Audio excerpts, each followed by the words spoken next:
Yes, yes, everybody, and welcome to High on Homegrown, the cannabis podcast from Percy'sGrowroom.com. I am Macky from the UK, and joining us this week, we have Billy. Also from the UK. And it's shit weather here. Really Yeah, it's bad. really bad. And Like really bad. Like super windy. Fucking the cold starting to come in, so you get the cold air, so you can't breathe properly when you go outside, and fucking fog, rain, wind. Yeah. Oh well, that's the next 3 months. I'm just getting the Lovely. rain where I am. It's 13C, so it's not freezing, but it's still cold. But, loads of rain. Loads of rain. 13C, that's cold. That's Yeah, chilly. it is. It is. It's really fucking cold, man. When winter comes along and we're on like 2 or 3, then you think 13's warm. But after the arse end of summer, as I call it, it's 13 is freezing, man. Gosh, Yeah. it's horrible. Especially when it's cold air, and it's like, and I've got obviously my lung problem, breathing in cold air. You can't. It actually hurts to breathe. It's bullshit. Damn. Fucking wind as well, howling. It was that like windy. You got the howl to it. Wow.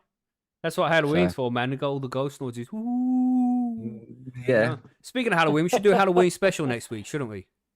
we should do really Yeah, let's We do a Halloween should. special next week. That sounds fun. on Friday night. Let's do that. No, on next Sunday's show. We won't do the Oh, news and right. events like we usually do, and we won't do the grow guides. We'll just do a Halloween special.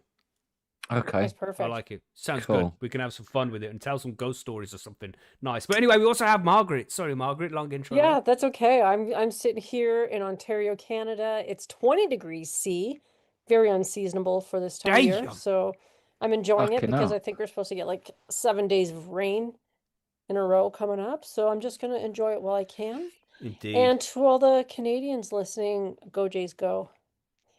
Go Jays, go. That sounds controversial. That does, Margaret. Yeah, it does, doesn't it? Yeah, Go Sounds a Blue bit Jays. sporty. that sounds a bit hockey is a bit reference to sporty. too. That mean they can all have a fight now on the ice, get their gloves off and all that, and they flick their Ice, gloves what are you off. talking about? It's baseball.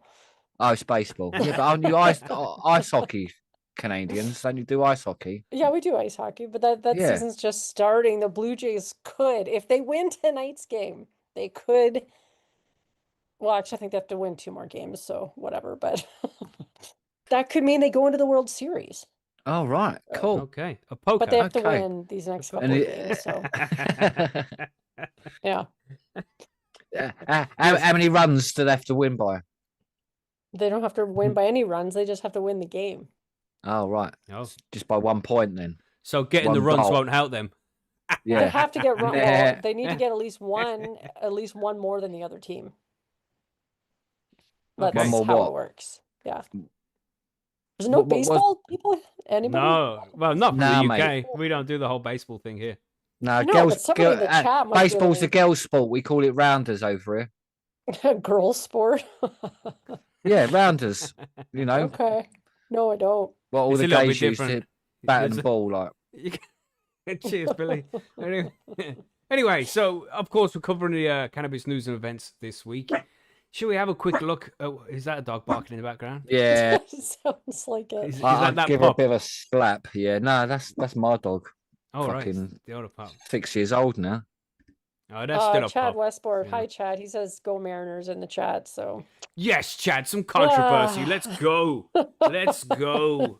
Argue That's who about they it in are the playing. chat. Go, go, There's go. the fighting talk. He's got his gloves off.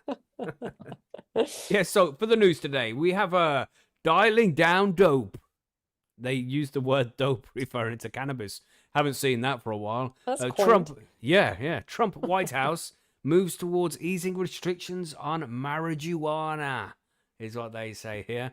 Your cannabis habits may be written in your DNA, scientists say. Scientists say lots of wild things. Let's see what these ones are saying. We also have cannabis drinks are having a moment, even as Americans consume less alcohol. Yeah, that sounds like a good thing, I think. This one's from Billy here. Cancer patients to benefit from affordable cannabis medicine program launching in Colorado, and people aiming to build bridges as European medical cannabis series comes to London.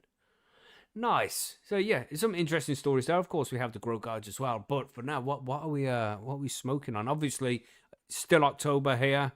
So I am still not drinking, smoking, eating mushrooms, having sugar, no Oh, caffeine. right. Fucking, this is a long month, man. This is God. a long month. I don't know God. I'm why gonna you would do light that up to this big yourself. fat blunt with hash and then Yeah. tasty. Yeah, I don't know Hear why I've that done it to lighter? myself at this point either. Yeah, it is. But it's because I need to. Yeah, I like to test my willpower sometimes. And, this is the best way to do it, to stop it all. Because it's easy for me to, I can go make a cup of coffee now if I want to. But it's good to test the willpower and see how strong I am. And yeah, doing well. 19 days through. And there's loads of people on the forum who are also 19 days through. So quick shout out to those guys as well. But the missus bought, the other day, she bought a bottle of my favourite whiskey. And I was like, what the fuck are you doing? You can't buy that. She's like, I'm just going to have a bit. She was just taking the piss. She just bought it for me for when October is over. And then today she bought another bottle. And what the fuck? I thought I was saving money here by not buying whiskey. You're still buying whiskey. So, yes. That's funny. Yeah, at the end of October, it's gonna be nice to enjoy some of that again. But what have you got this week, Margaret? What you smoking? What you drinking?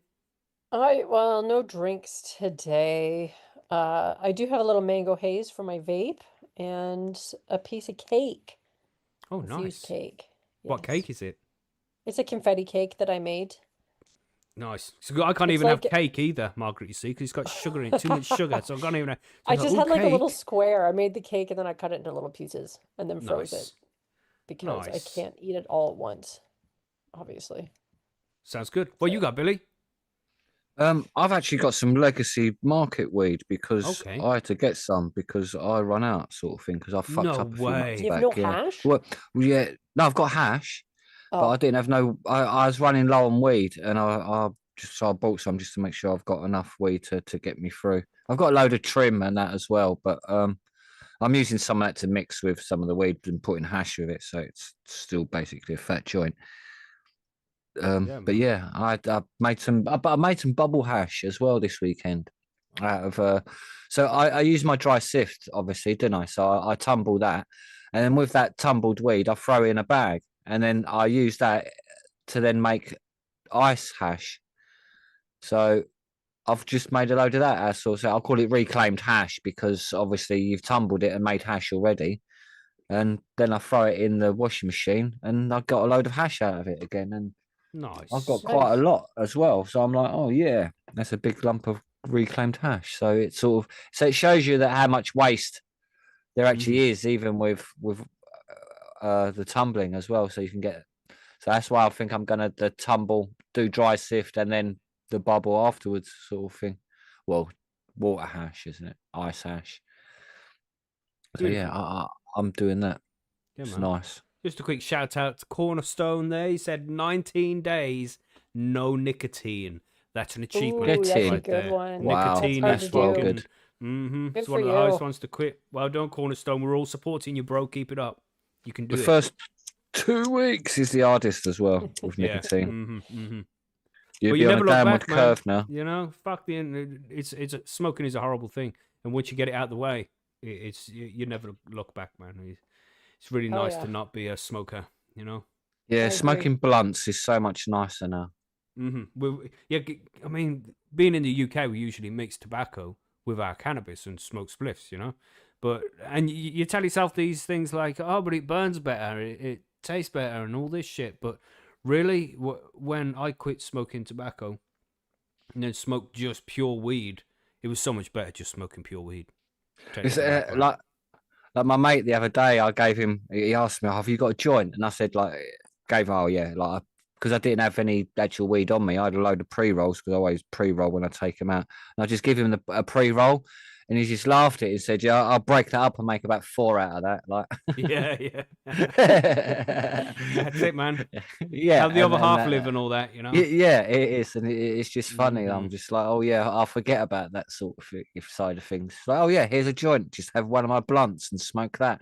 So some people just be proper fucking wasted off of that. Like, so but to Mhm. me, it's just normal. Yeah, man. But I sort of wish I wasn't. I mean, it'd be great if I could have 2 tokes and I was like Macky's level of Oh high. yeah, yeah. If- Man, if- I'd be fucked on just 2 draws of a joint. Yeah, Whoa, yeah. go, what the fuck? Fuck it. Why is it spicy? You know, yeah. fucking eyes all puffed out red and shit. Yeah. I just wish that small amount worked medically as well. You know what I mean? Mm-hmm. Yeah, for But sure. that's where it doesn't. But that's where the Different fee story for code medical. comes in, and so that's a whole new ball game when it comes when you get to use that as well on top. You're like, oh wow, there's pains I didn't know I had which are gone, sort of thing. Mm-hmm. Mm-hmm. You're like, oh, I never noticed that always hurt, and now it doesn't, sort of thing. Mm-hmm. Mm-hmm. You see it. Anyway. That's the sort of thing it does. So Yeah, yeah, we enough should, chatting shit. Yeah, we're and chatting get too on much with the shit. news. We've done the news and the weather. No, we've done the weather. We did the weather, didn't we? It's a bit We rainy did weather. and We cold. did cover and all weather that. and what we're smoking. That's right. So it's time for the news then. Right. We ready? I think Yeah. so.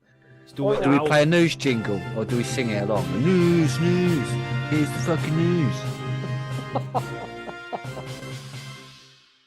Well, the jingle was playing, and you sang perfectly in time to it, and in key look at as well. that. So Oh, I'll chop that see. out and use it in the future. Yeah. Nice one, Perfectly Billy. in key as well. I knew that'd Nice. be. It was beautiful. It was like an angel. Must be the time of year, mate. That's where it is. I like my Yeah. That joint. reminds me. Said angel, you said must be. You know that song? Must be talking to an angel. You know that one? Oh yeah, It suppose sounds I do, like she's saying unfortunately. ninja. And I've pointed it out to the wife and the kids when I'm in the car and it's playing like, Jesus, must be talking to a ninja. It's the same fucking thing. Yeah. When you hear the song Now again, you say that, actually. Now you say that, I've got Yeah. that in my head, and I'll try to remember that. next ninja song. time you hear the song, everybody, bear that in mind. What I just said, it's must be talking to a ninja. That's right. Must be talking to a ninja. Must Yeah, be and talking to a obviously it's going to be ninja. played 1,000 times in every Mhm. store over the next few months, so you're going to hear Yes. it. Yes. Anyway, back to the news, kind of. We'll start with the news. We're going to talk about Trump. So brace yourselves, those out there with holding heavy amounts of This is TDS. I know you're Trigger out there. warning. Yeah, trigger warning, everybody. This is about Trump. So check under the bed. Make sure Trump isn't under there to come and get you. Brace yourselves. Dialing down dope. Trump White House moves towards easing restrictions on marijuana. I say marijuana like that because it's got a J in it. You know? Yeah, of course. That's how you that's say it. pronounced correctly. That's how the English say marijuana. And this is on Fox News as well, so get your salt Oh, ready, my everybody. favorite. Oh, God. Margaret's fucking hell. favorite. But I just wanted, there's a little like subheading. I'll put it on the screen so you can see it, right? It says, dialing down dope, Trump White House moves towards easing restrictions on marijuana. The reclassification would put marijuana in the same category as Tylenol. They just had to drop that Tylenol word in there as well, just to add more triggers. They're trolling now. Yeah, that's just a big troll, that is. Does that mean like marijuana's as bad as Tylenol?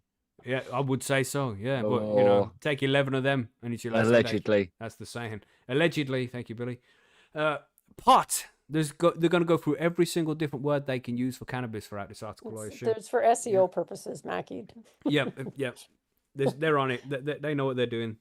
Pot was hardly difficult to find on campuses and elsewhere back when it was not just illegal but targeted by politicians as a menace to society. Some of those politicians didn't inhale. In fact, it often found you if you stopped in at parties or even small gatherings. When I was in college, this must be the author speaking. When I was in college, there was a fear of being busted by police and getting kicked out of school or fired from your job. It made otherwise law-abiding kids see cops as the enemy. And that's a good point, just to interject there. One of the big reasons why people hate police so much nowadays is because of these ridiculous drug laws. People are doing nothing wrong by consuming a little bit of cannabis, you know, on their day off or whatever, and they get busted for it. You can be sent to prison for doing something that has no victim, you're causing nobody any harm, you're just consuming a certain herb that you enjoy. And that's bullshit, man. And that has caused a lot of resentment between ordinary people and the policy enforcers known as the police. So also, just to add to that, it's not the point that it's the fact that the police can have a choice of doing it. They don't have to bust you for that cannabis. They could discreetly just say, "Oh, don't worry, mate. Like it's only weed. Fuck it. I understand." And if every cop had done that from the start, the police would have had so much fucking respect, and they would have actually then got real criminals off the street because people would have spoke to them with respect and said, "Look, mate, I think you should get these criminals off the street because they're dodgy as fuck, and we don't want them in our community." But because of that, then everyone in the community is like, no, we can't trust the police. one iota, and because of that, all crime has then gone crazy. And literally, it's the drug laws have a massive impact on that and the community. So Yeah, as they say, F the police coming straight from the underground. That's Right. Tune. I was gonna say, yeah, It says that's a few years back, isn't we'll it? carry on here, but that was light years ago. I don't know why they say light years. Light years is a distance, not a time. But anyway, because it's Fox News and they're inaccurate. Yeah, it's on brand. Now the Trump administration is strongly considering loosening the restrictions on weed. Now they've used the word weed instead of pot and dope and marijuana. We've had 4 so far. Keep track, everybody. It still amazes me to drive up Connecticut Avenue here in Washington and see cannabis shops with such names as Mr. Green and Blunt and Taste Buds, a few blocks from the Capitol, openly peddling this stuff. And it's branded under highly marketable names such as Violet Sky and Hashburger. See the M dashes, everybody? See the M dashes if you're looking on the screen? M dashes. Did he Clear use AI to sign. write this? Probably. No. Or at least to check the typos and didn't go through and check for the M dashes. A well-reported study by the Free Press says President Trump is considering reclassifying marijuana from a Schedule 1 drug to Schedule 3. That would put it in the You same said that wrong. category. What did I say wrong? Marijuana? You said you said marijuana instead of Trying to say it all marijuana. different ways for SEO purposes. Oh, right, okay. I'll let you off then. That would put it in the same category as anabolic steroids, ketamine, and Tylenol with codeine. And that's just crazy to me. That's fucked, isn't it? How cannabis is Schedule 1 and ketamine is number 3. I sat there for 3 hours one time in a K-hole watching a TV that wasn't even on. I've never done that when I've smoked weed. That's ridiculous. It took me 30 minutes to walk 10 feet to try and use the toilet, and I had to lean against the wall the entire time just in case everything. But that's all right. Filling. Schedule 3. Still, Schedule 3 on. for the ketamine. Yeah. You know? Carry on. The move would ease restrictions on it, but stops short of making pot entirely legal. Of course, medical marijuana, is already legal in 40 states. 40 states out of 50, everybody. That's 80% of the United States has legal pot in some way. And the District of Columbia, and allowed for recreational use in DC and 24 states, which is essentially 50% have recreational. That's crazy. But it's still illegal federally. What the fuck? From New York to Colorado. So where is the opposition? There isn't much, and the White House is being open about this. Marijuana advocate Alex Bruzewitz, that was correct enough, tells the Free Press that the shift to Schedule 3 keeps cannabis as a controlled substance, but allows for more testing for medical purposes, and is a politically savvy move with strong public support. If that's true, it's because generations have at least tried weed since the 1960s and 70s and dismissed the dark warnings about how dangerous it is and how it would lead to harder stuff. They scoffed at the infamous 1936 film Reefer Madness. You've all seen it. If you haven't seen it, make sure you go and see it. Classic. It's not good though. No, it's really bad, isn't it? See that guy playing piano faster and faster? I was just gonna say the piano music's pretty good, like, you know what I mean? Proper It's rave, like, proper hold rave. on for a tune, that second. is. Smoking weed will make me play piano like that? Pass me the fucking joint. Right. Richard Nixon, in his War on Drugs half a century ago, tried to associate hippies with pot and blacks with heroin. That's crazy. We don't say it in the UK. To say blacks like that, it seems weird. It would seem racist to call a group of people blacks. That's how it was seen then, if you know what I mean. That's the way it was. Madness, they was known as blacks, and it's like, whoa. Yeah. Yeah, it's wow. like, it's just wow. Like, It feels weird even saying it. What can you do? As a top 8, John. Wow. As a top 8, John Ehrlichman, who went to prison for Watergate, said in a 1994 interview, "Did we know we were lying about the drugs? Of course we did." What is he talking about? The government doesn't lie to us. What's he talking about? That's a terrible thing to say. It's a terrible thing to assume. The government doesn't lie to us. He's there to keep us safe. Allegedly. Gosh. Is that why he went to prison? Allegedly. Allegedly. Thank you, Billy. Ronald Reagan who, as a candidate, called pot probably the most dangerous drug in the United States. Wow, man. Wrote in his diary that he got mad when watching Jane Fonda, Lily Tomlin, and Dolly Parton toking up in the movie 9 to 5. His wife Nancy later launched her Just Say No campaign. By the time Bill Clinton was running for office, his brief experiment with pot, they had tried it but didn't inhale, had become a punchline. Some critics have definitely emerged. Pete Sessions. How can you have the name Sessions and not be pro-cannabis? You chose the wrong path, bro. I guess. Isn't Texas, though? They're pretty conservative there. Indeed. A GOP congressman from Texas recently wrote to Attorney General Pam Bondi with 8 other lawmakers saying that rescheduling would send a message to kids that marijuana is not harmful. Well, you could just continue to lie to them. You could just continue to do that. Yeah, it is true. You know, Donald Trump doesn't smoke, drink, or take drugs in reaction to his brother's death from alcoholism, but the White House seems on board.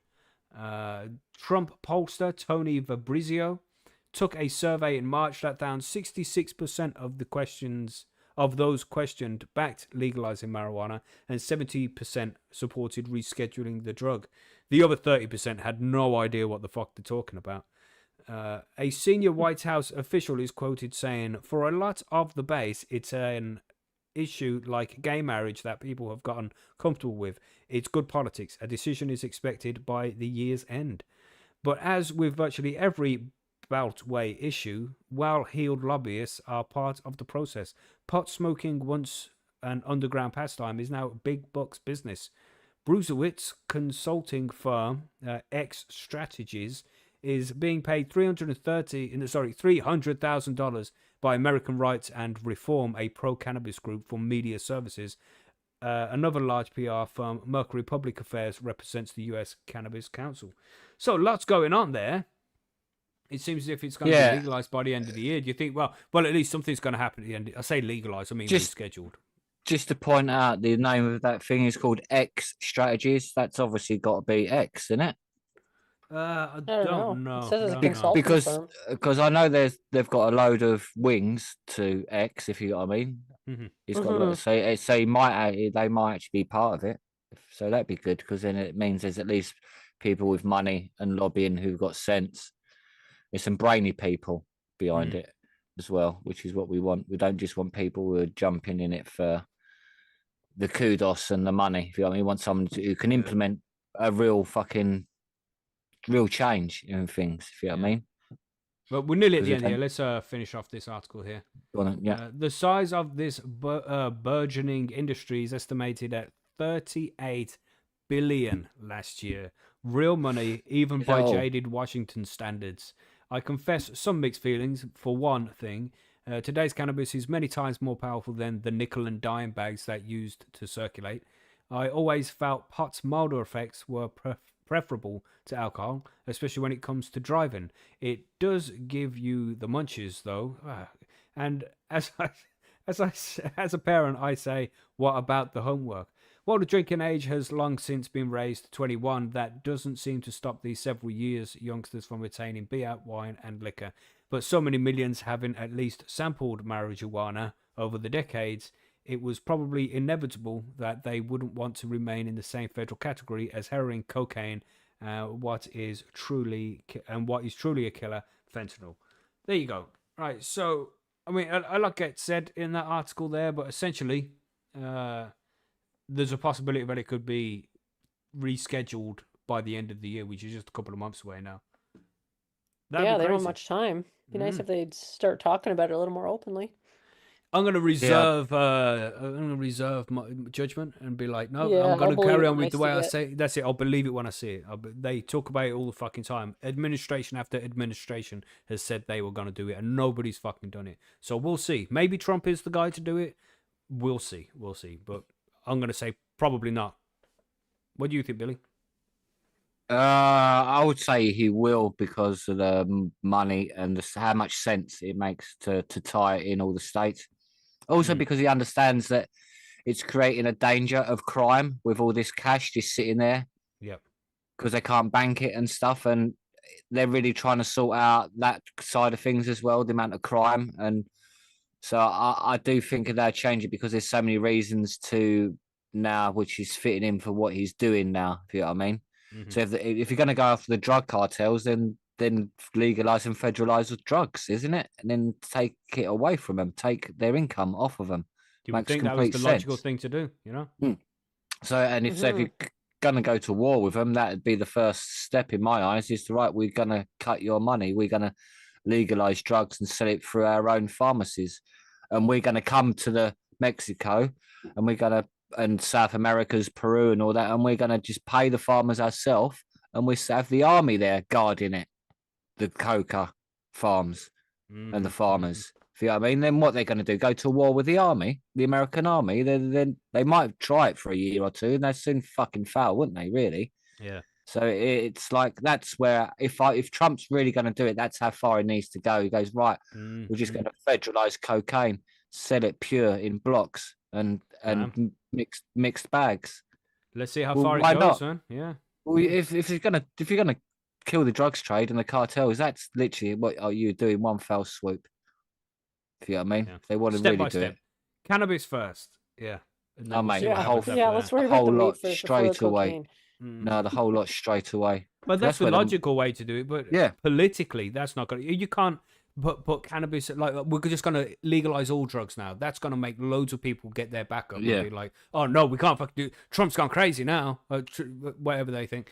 But with just cannabis, there's a lot of support behind legalizing or rescheduling cannabis, and I think they should take that step first, and then as time moves on, because I think it is the right way to go as well. They should be legalizing. My biggest problem with all the parliament and every fucking adult in this fucking political and fucking journalistic bullshit, all lying cunts. They fucking know how much cocaine is used in parliament by all these fucking rich cunts who give it just say no on the outside, and on the inside they're having massive cocaine parties. And it's like they're all fucking on it. I don't give a fuck if you're all on cocaine. Half the time, rules for thee, not for me. Yeah, exactly. Yeah, exactly. If they want to be on coke, fucking good on them. Like they should go and rave it up on pills as well and have some ketamine for all I care, as long as they're doing their jobs. But they're not fucking doing their jobs, are they? That's the problem.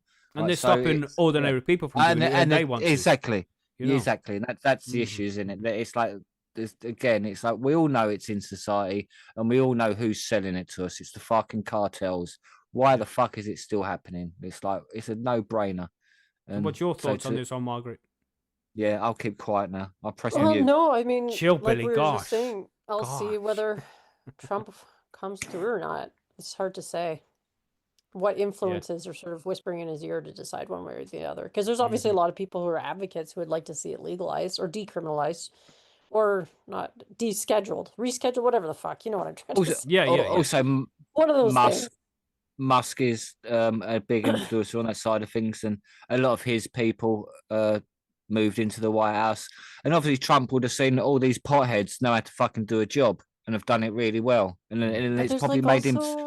He's probably made a lot of the other ones scratch their head. Yeah, exactly. Yeah, that's what I'm saying. Administration. A lot of them have seen a load of potheads walk in, do a fucking super job, and then walk out again, and everything be running really smooth. They're like, hang on, like they can do a really good job. These potheads, like that's confused me. Like so they've witnessed people who are meant to be lazy and stupid to do something brilliant. I don't think they pay attention to that kind of thing. No, but they will do because it affects their jobs, and their lives have been affected so much by what's happened. They're like, let's set up and take notice. The amount of people that are taking notice to politics now, which never gave a fuck about it before, but that's not because of weed. Phenomenal. That's because it's pushed in the media more than it ever has been before. And exactly. Us because of it. It's not to do with cannabis. It's different story. But more people, but I'm saying, but more people are still involved in politics, and it all revolves around together. So it's, to me, it all fits in. So it's all the same gang, if you know what I mean. Yeah, just different. We'll see what happens. Pies. Just see what happens, eh? Yeah, good luck. We'll keep you informed, obviously, everybody, as things progress here.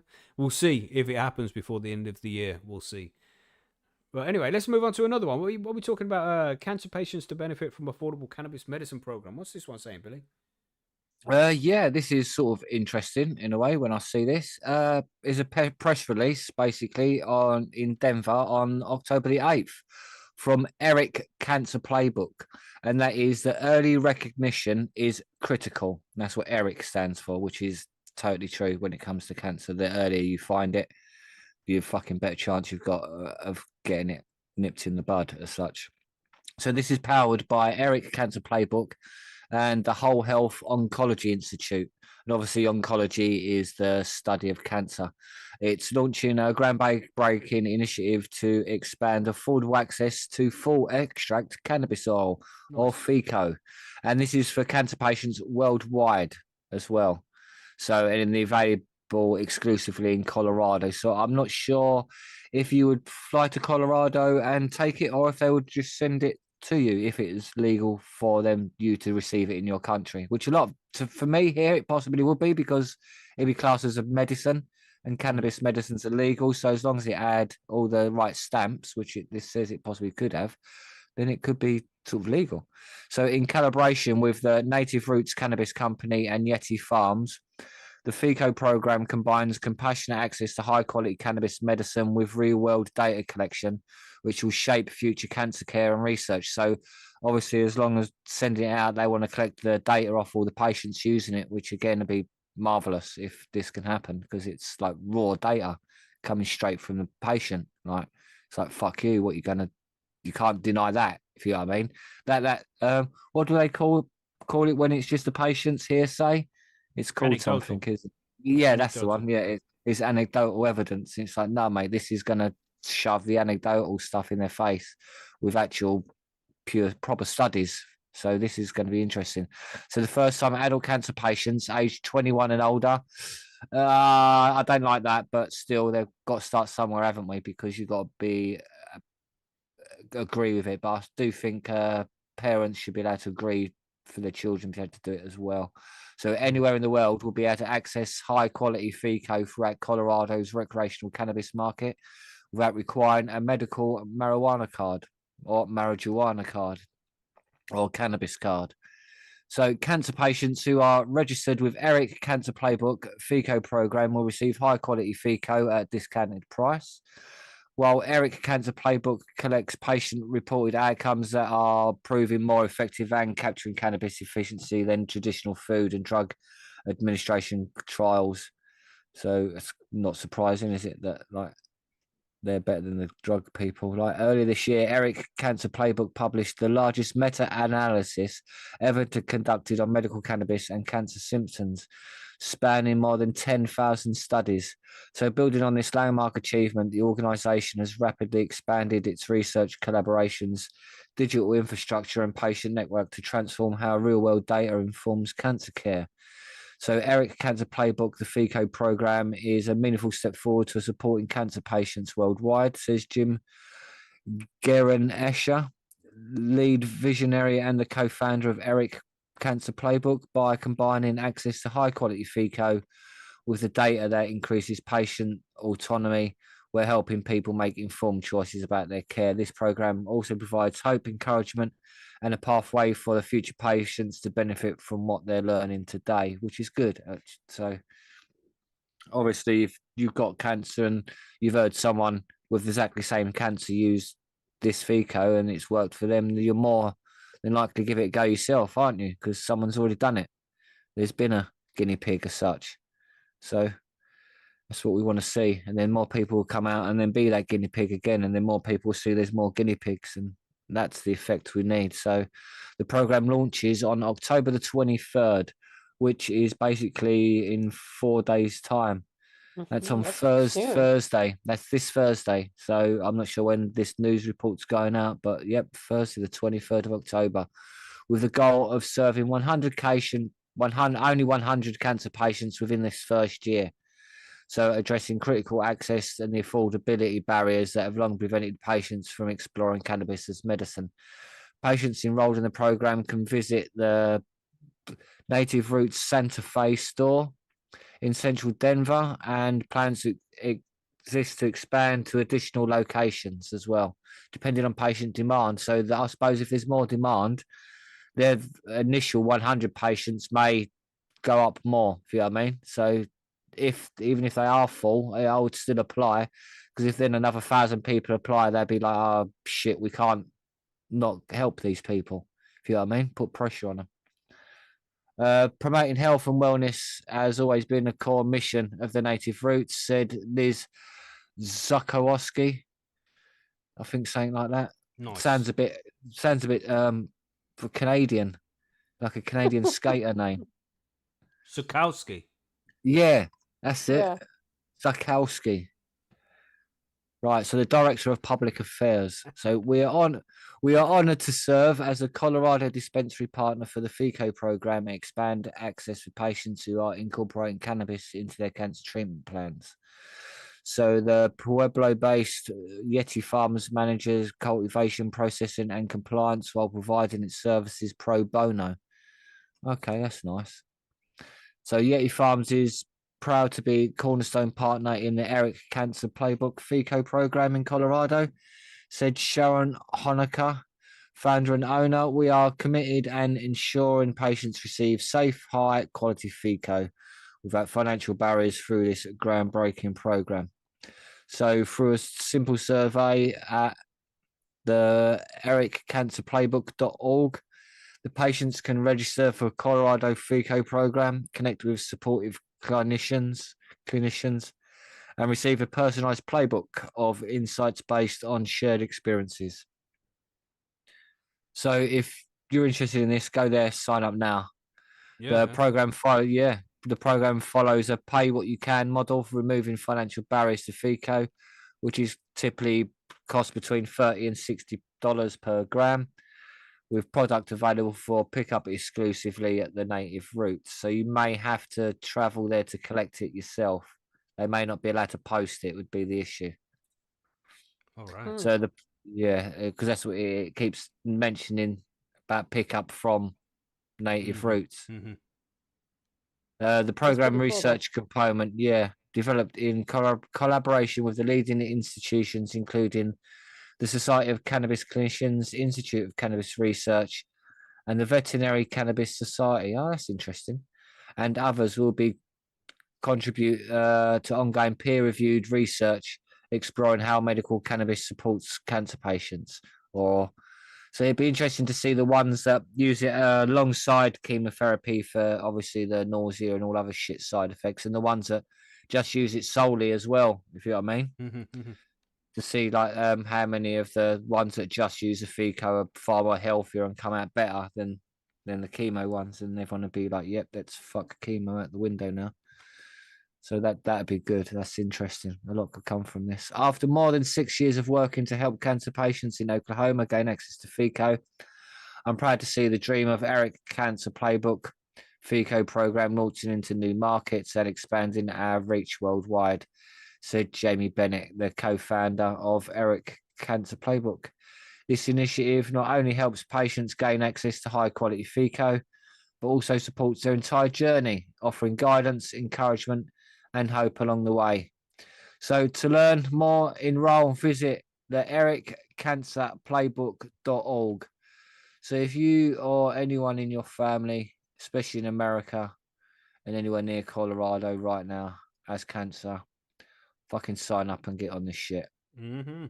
And even if you're offering them $5 a gram, man, just to cover some of their costs, or as a token, it's like, yeah, man, because that is a lot of people could be able to afford that. It's when you're talking like hundreds of grams at $30 or $60, it's a lot of money. But when you're talking like $2, $3, $5 a gram, a donation, if you know what I mean, people can afford to give them something. Crazy. Imagine let's go.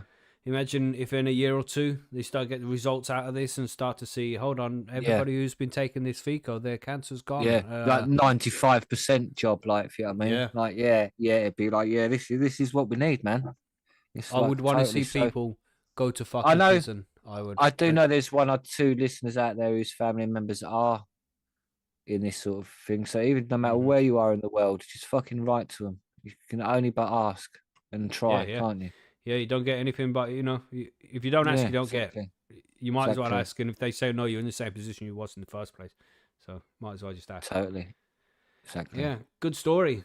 Yeah, let's hope some good stuff comes from this. There's some hope out there.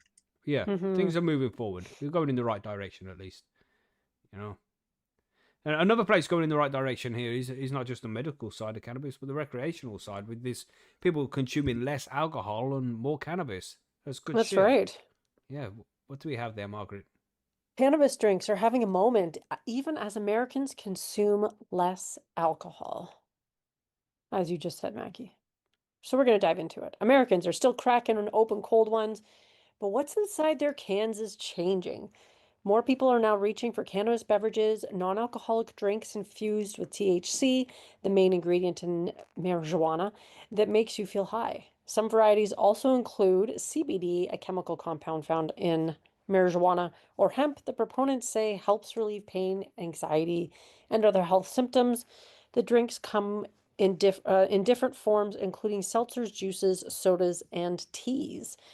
Consumer demand for cannabis beverages is growing as Americans drink less booze. According to a July Gallup survey, the percentage of U.S. adults who say they consume alcohol fell to 54%, the lowest level since 1939, when Wow. the polling organization first started tracking people's drinking behaviors. More Americans also believe even moderate alcohol consumption is unhealthy, the poll found. That is a pretty big drop. Mm-hmm. It's I only mean, it's half, nearly it's like a 100 half of years. people. Yeah, yeah. Hundreds of brands, small and large, now hawk cannabis beverages, many promising to help take the edge off in social settings. There's a replacement factor going on between THC beverages and wine and beer and distilled spirits, says Bo Whitney, chief economist at Whitney Economics, an Oregon-based consultancy focused on the cannabis and hemp industry. THC beverage sales in the US are expected to grow from 1.1 billion last year to nearly Damn. 5.6 billion by 2035. That's a big jump. Mm-hmm. According to Whitney Economics, the remarkable growth and innovation we're seeing in the hemp-derived beverage space is a clear sign of consumer enthusiasm and entrepreneurial success. Michelle Rutter Freiberg, Director of Government Relations at the National Cannabis Industry Association, told CBS News in an email. Several THC beverage brands market themselves as non-alcoholic alternatives and say their drinks contain 0 calories and 0 sugar.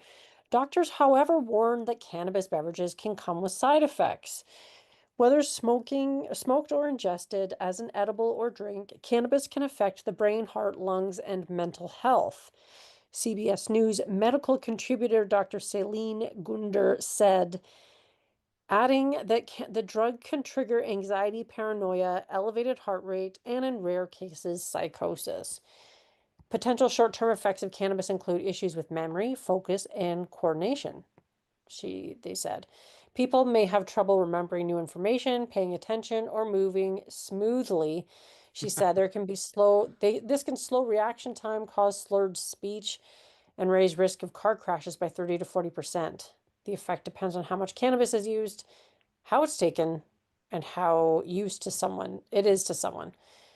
Well, I mean, anyway, I'll comment on that after because I'm just like, whatever. Heavier long-term intake of the drug, especially in teens, can lead to lasting issues with memory, attention, and decision-making. Long-term use, she added, can lead to cannabis use disorder, which is the clinical term for addiction defined by the U.S. Center for Disease Control and Prevention, as when users are unable to stop using cannabis, even though it's causing them health and social problems. Some heavy users may also develop severe nausea and vomiting, Gunder says, and those most at risk are pregnant individuals, teens, and people with mental or health conditions, she added. The potential effects of a cannabis-infused drink can be felt in as little as 15 to 20 minutes, compared with 30 to 90 minutes for an edible, according to Dr. Stacy Gruber, an associate professor of psychiatry at Harvard Medical School. If you're interested in trying it and it is legal for you to do so, be mindful about controlling the experience until you know how a particular product affects you. The U.S. has a patchwork of regulations governing the sale of cannabis products, with states offering varying degrees of restrictions, including minimum age requirements. THC beverages can be legally sold in 44 states in total, 37 of which allow sales outside of the marijuana dispensary system, according to Whitney. In those Wow. areas, I know it's that blows my mind a little bit too. Mm. In those areas, the beverages can commonly be found at restaurants, bars, grocery stores, and liquor stores. In Atlanta, for example, Scufflaw Beverage Company, previously a brewery fighting for its financial life after the pandemic, revised its business by canning drinks without alcohol that contain 5 to 10 milligrams of hemp-derived THC. CBS News Atlanta reports cannabis products are legal in Georgia and can be shipped across the U.S. It's really been an almost seismic shift in customer preferences. Scofla co-founder Matt Shira told CBS News Atlanta the THC-infused business has the potential to be 10 to 20 times the size of the beer business. Wow. The Cannabis beer beverages have, business is fucking huge as well, and the 10 to 20 right. times bigger than that. Yeah, Damn. that's wild. Cannabis beverages have even caught the attention of major retailers like Target. The Minneapolis-based chain confirmed to CBS News that it's testing the sale of beverages at certain Target liquor stores. They have liquor stores in Minnesota, while other retailers such as Total Wine and More already sell cannabis beverages.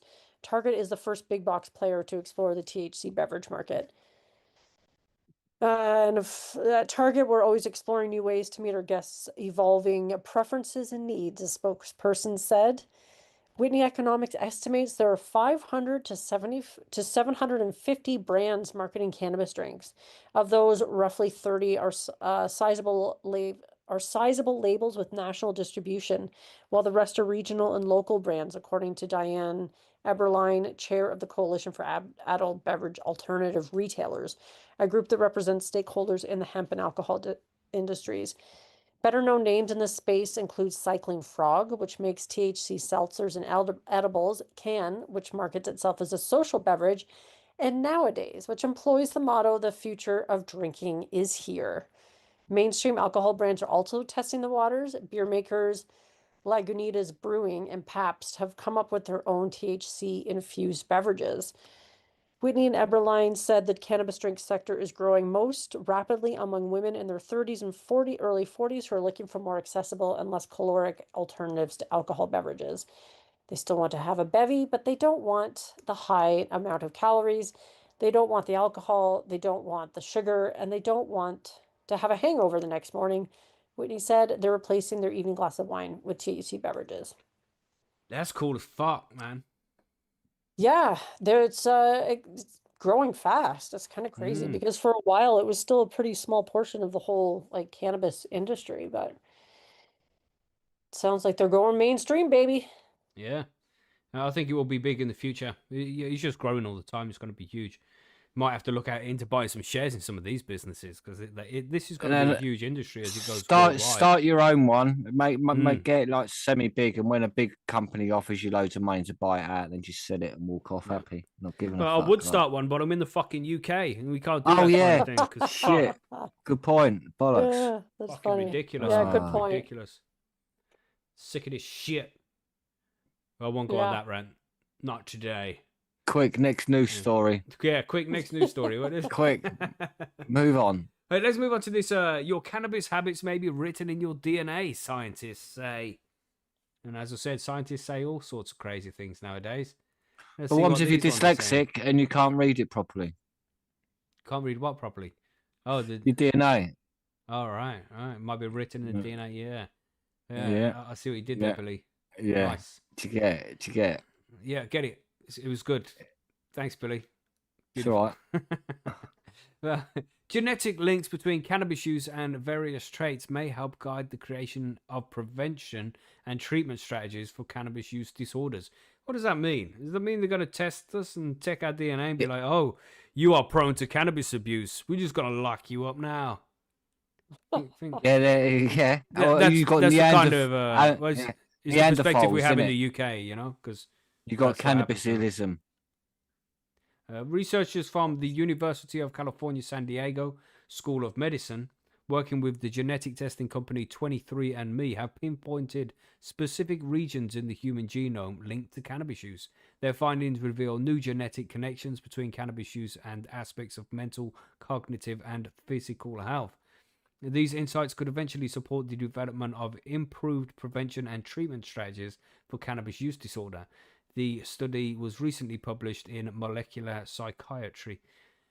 In quotes, cannabis is widely used, but its long-term effects on health remain poorly categorized, says Sandra Sanchez Roig, PhD, Associate Professor of Psychiatry at UC San Diego School of Medicine and senior author of the study. The researchers were also interested in the relationship between genetics and traits that contribute to development of cannabis use disorder, which can interfere with a person's daily life. In quotes again, most people who try cannabis don't go on to develop cannabis use disorder. Some studies estimate nearly 30% will. Wow. Some studies, you mean some shit inaccurate studies will fucking say 30% will, said Sanchez Roig. Understanding the genetics of early stage behaviors may help clarify who is at greater risk, opening the door to prevention and intervention strategies. To investigate these links, the researchers conducted a genome-wide association study, GWAS, examining how genetic variation relates to cannabis use. The analysis included data from 131,895 23andMe research participants who provided information on whether they had used cannabis. Those who reported prior use also indicated how frequently they consumed it. We've known for decades that genetic factors influence whether or not people will try drugs, how frequently they will use those drugs, and the risk that they will become addicted to them, said Abraham A. Palmer, PhD professor and vice chair for basic research in the Department of Psychiatry at UC San Diego School of Medicine and co-author of the study. They keep dropping these long names. Genetic tools like GWAS help us identify the molecular system that connects cannabis use to brain function and behavior. Key genes identified is a subheading. The study found that lifetime cannabis use was associated with two genes. The first was cell adhesion molecule 2, CADM2, a gene involved in cell assembly and in signaling between nerve cells, particularly in the brain. Previous studies have linked CADM2 to various traits and conditions, including impulsive personality, obesity, and cancer metastasis. Frequency of cannabis use was also found to be associated with the CADM2 gene. The second gene was metabotropic glutamate receptor 3, GRM3, which is involved in communication between neurons and long-term brain plasticity. GRM3 has already been linked to psychiatric disorders, including schizophrenia and bipolar disorder. So what they're saying there essentially is they flipped it when they're always going on about, cannabis causes psychosis. It says here there's a gene that people who are more prone to psychosis and schizophrenia are likely to try cannabis. So does that flip that whole narrative on its head? I don't know. Of course it does. Course of fucking course. But Course they of ain't gonna admit fucking that, course. are they? Nah, of course they won't. Of course a fucking course they won't. We showed that the genetics of cannabis use, both trying it and using it more often, are tied to the genetics of other psychiatric traits, cognitive measures, and even physical health problems, says Sanchez. A secondary analysis revealed an additional 40 genes associated with lifetime cannabis use and 4 genes associated with frequency of cannabis use. 29 of those genes had not previously been associated with cannabis-related traits. Researchers then analyzed the health conditions were correlated with a genetic predisposition for cannabis use. The analysis found, they analyzed thousands of traits in 2 large independent data sets from the National Institutes of Health, the NIH, All of Us Research Program, and Vanderbilt University Medical Center Biobank. Across the genome, lifetime cannabis use and frequency of cannabis use were genetically correlated with more than 100 different traits, including psychiatric conditions, e.g. schizophrenia, ADHD, anxiety, and depression, cognitive traits, e.g. executive function and risk-taking, and physical health, e.g. diabetes, chronic pain, and coronary heart disease.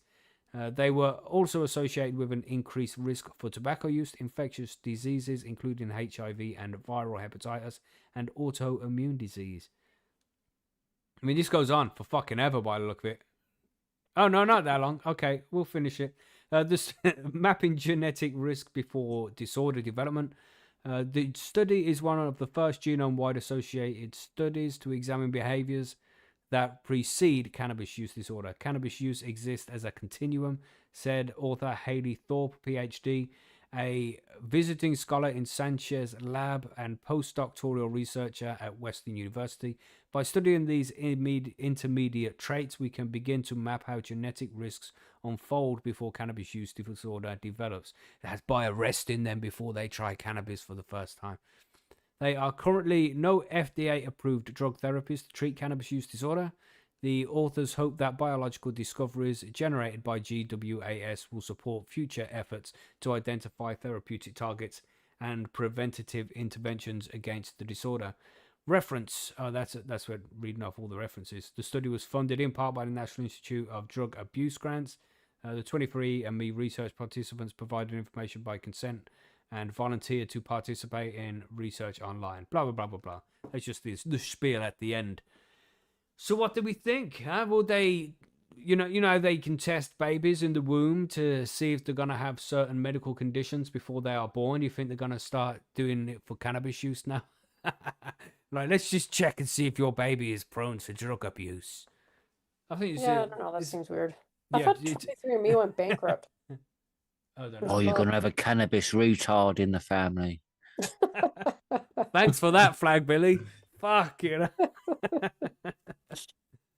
But, you know, where does this end up? I mean, would people even listen? Like, maybe with our digital ID that's come, they're going to have all these traits. According to your DNA, you are susceptible to cannabis, and you have just bought 1 gram of cannabis.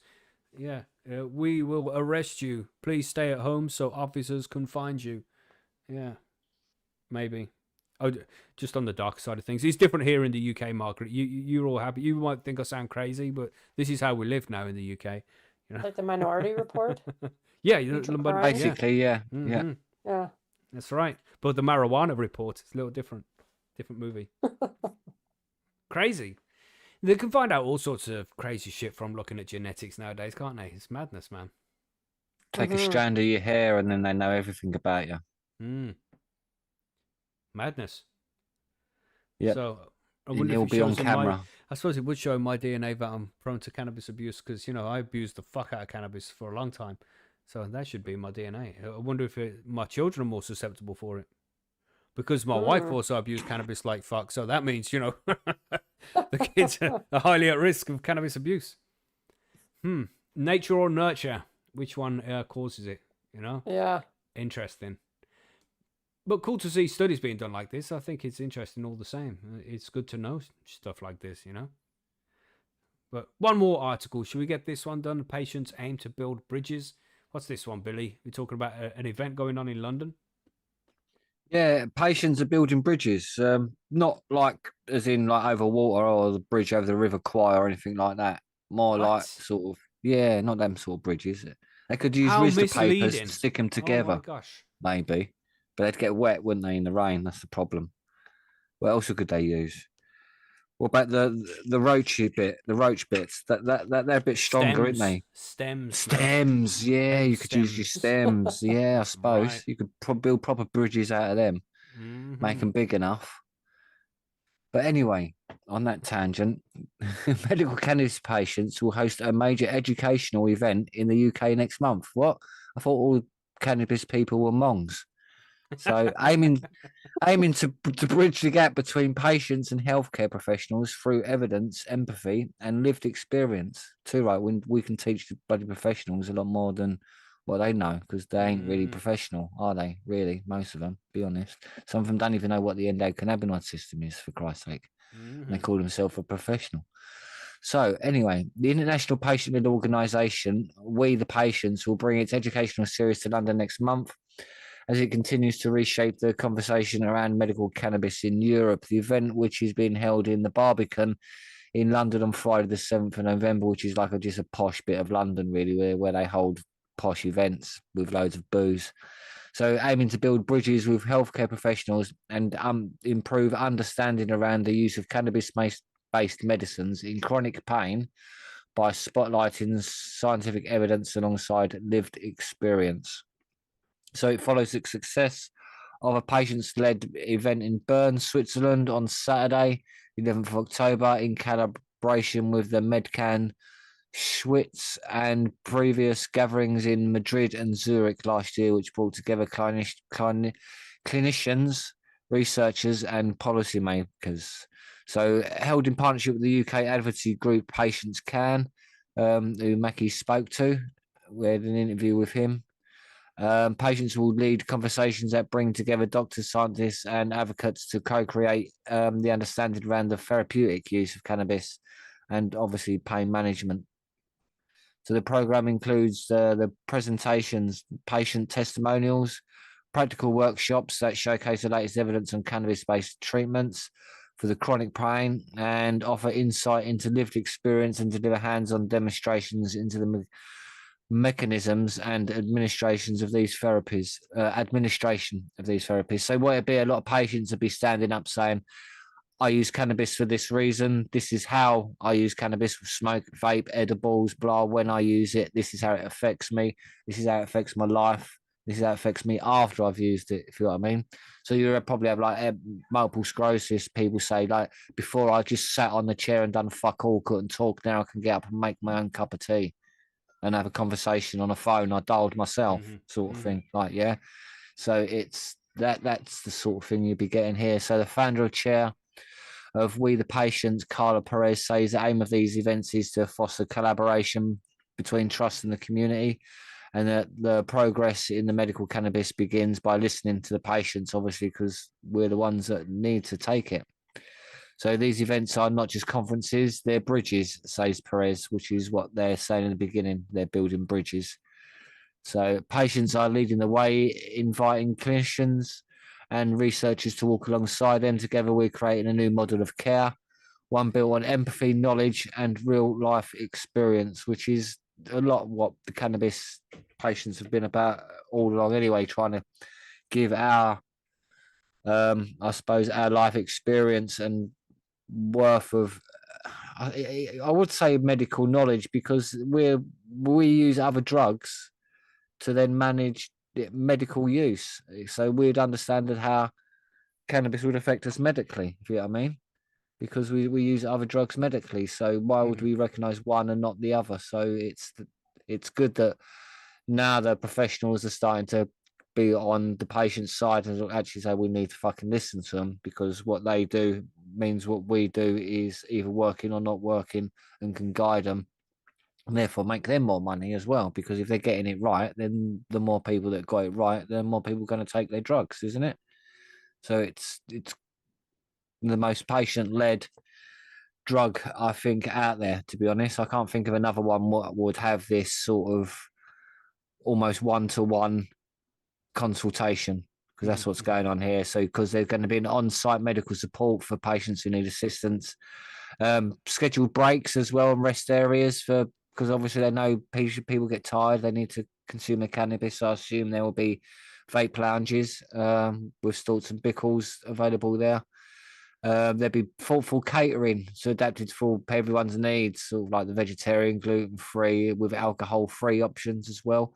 As I mentioned earlier, the Barbican, it's like a big place where they have untold amount of people, sort of all the rich elites, people who want to donate their money and their business stuff, and I suppose be a part of it, initiate the next new businesses, and that's where they all do it there. But obviously the amount of alcohol, champagne and stuff that flows through there is unbelievable, like, really, because it revolves around the whole alcohol, the Barbican. It's mental, really.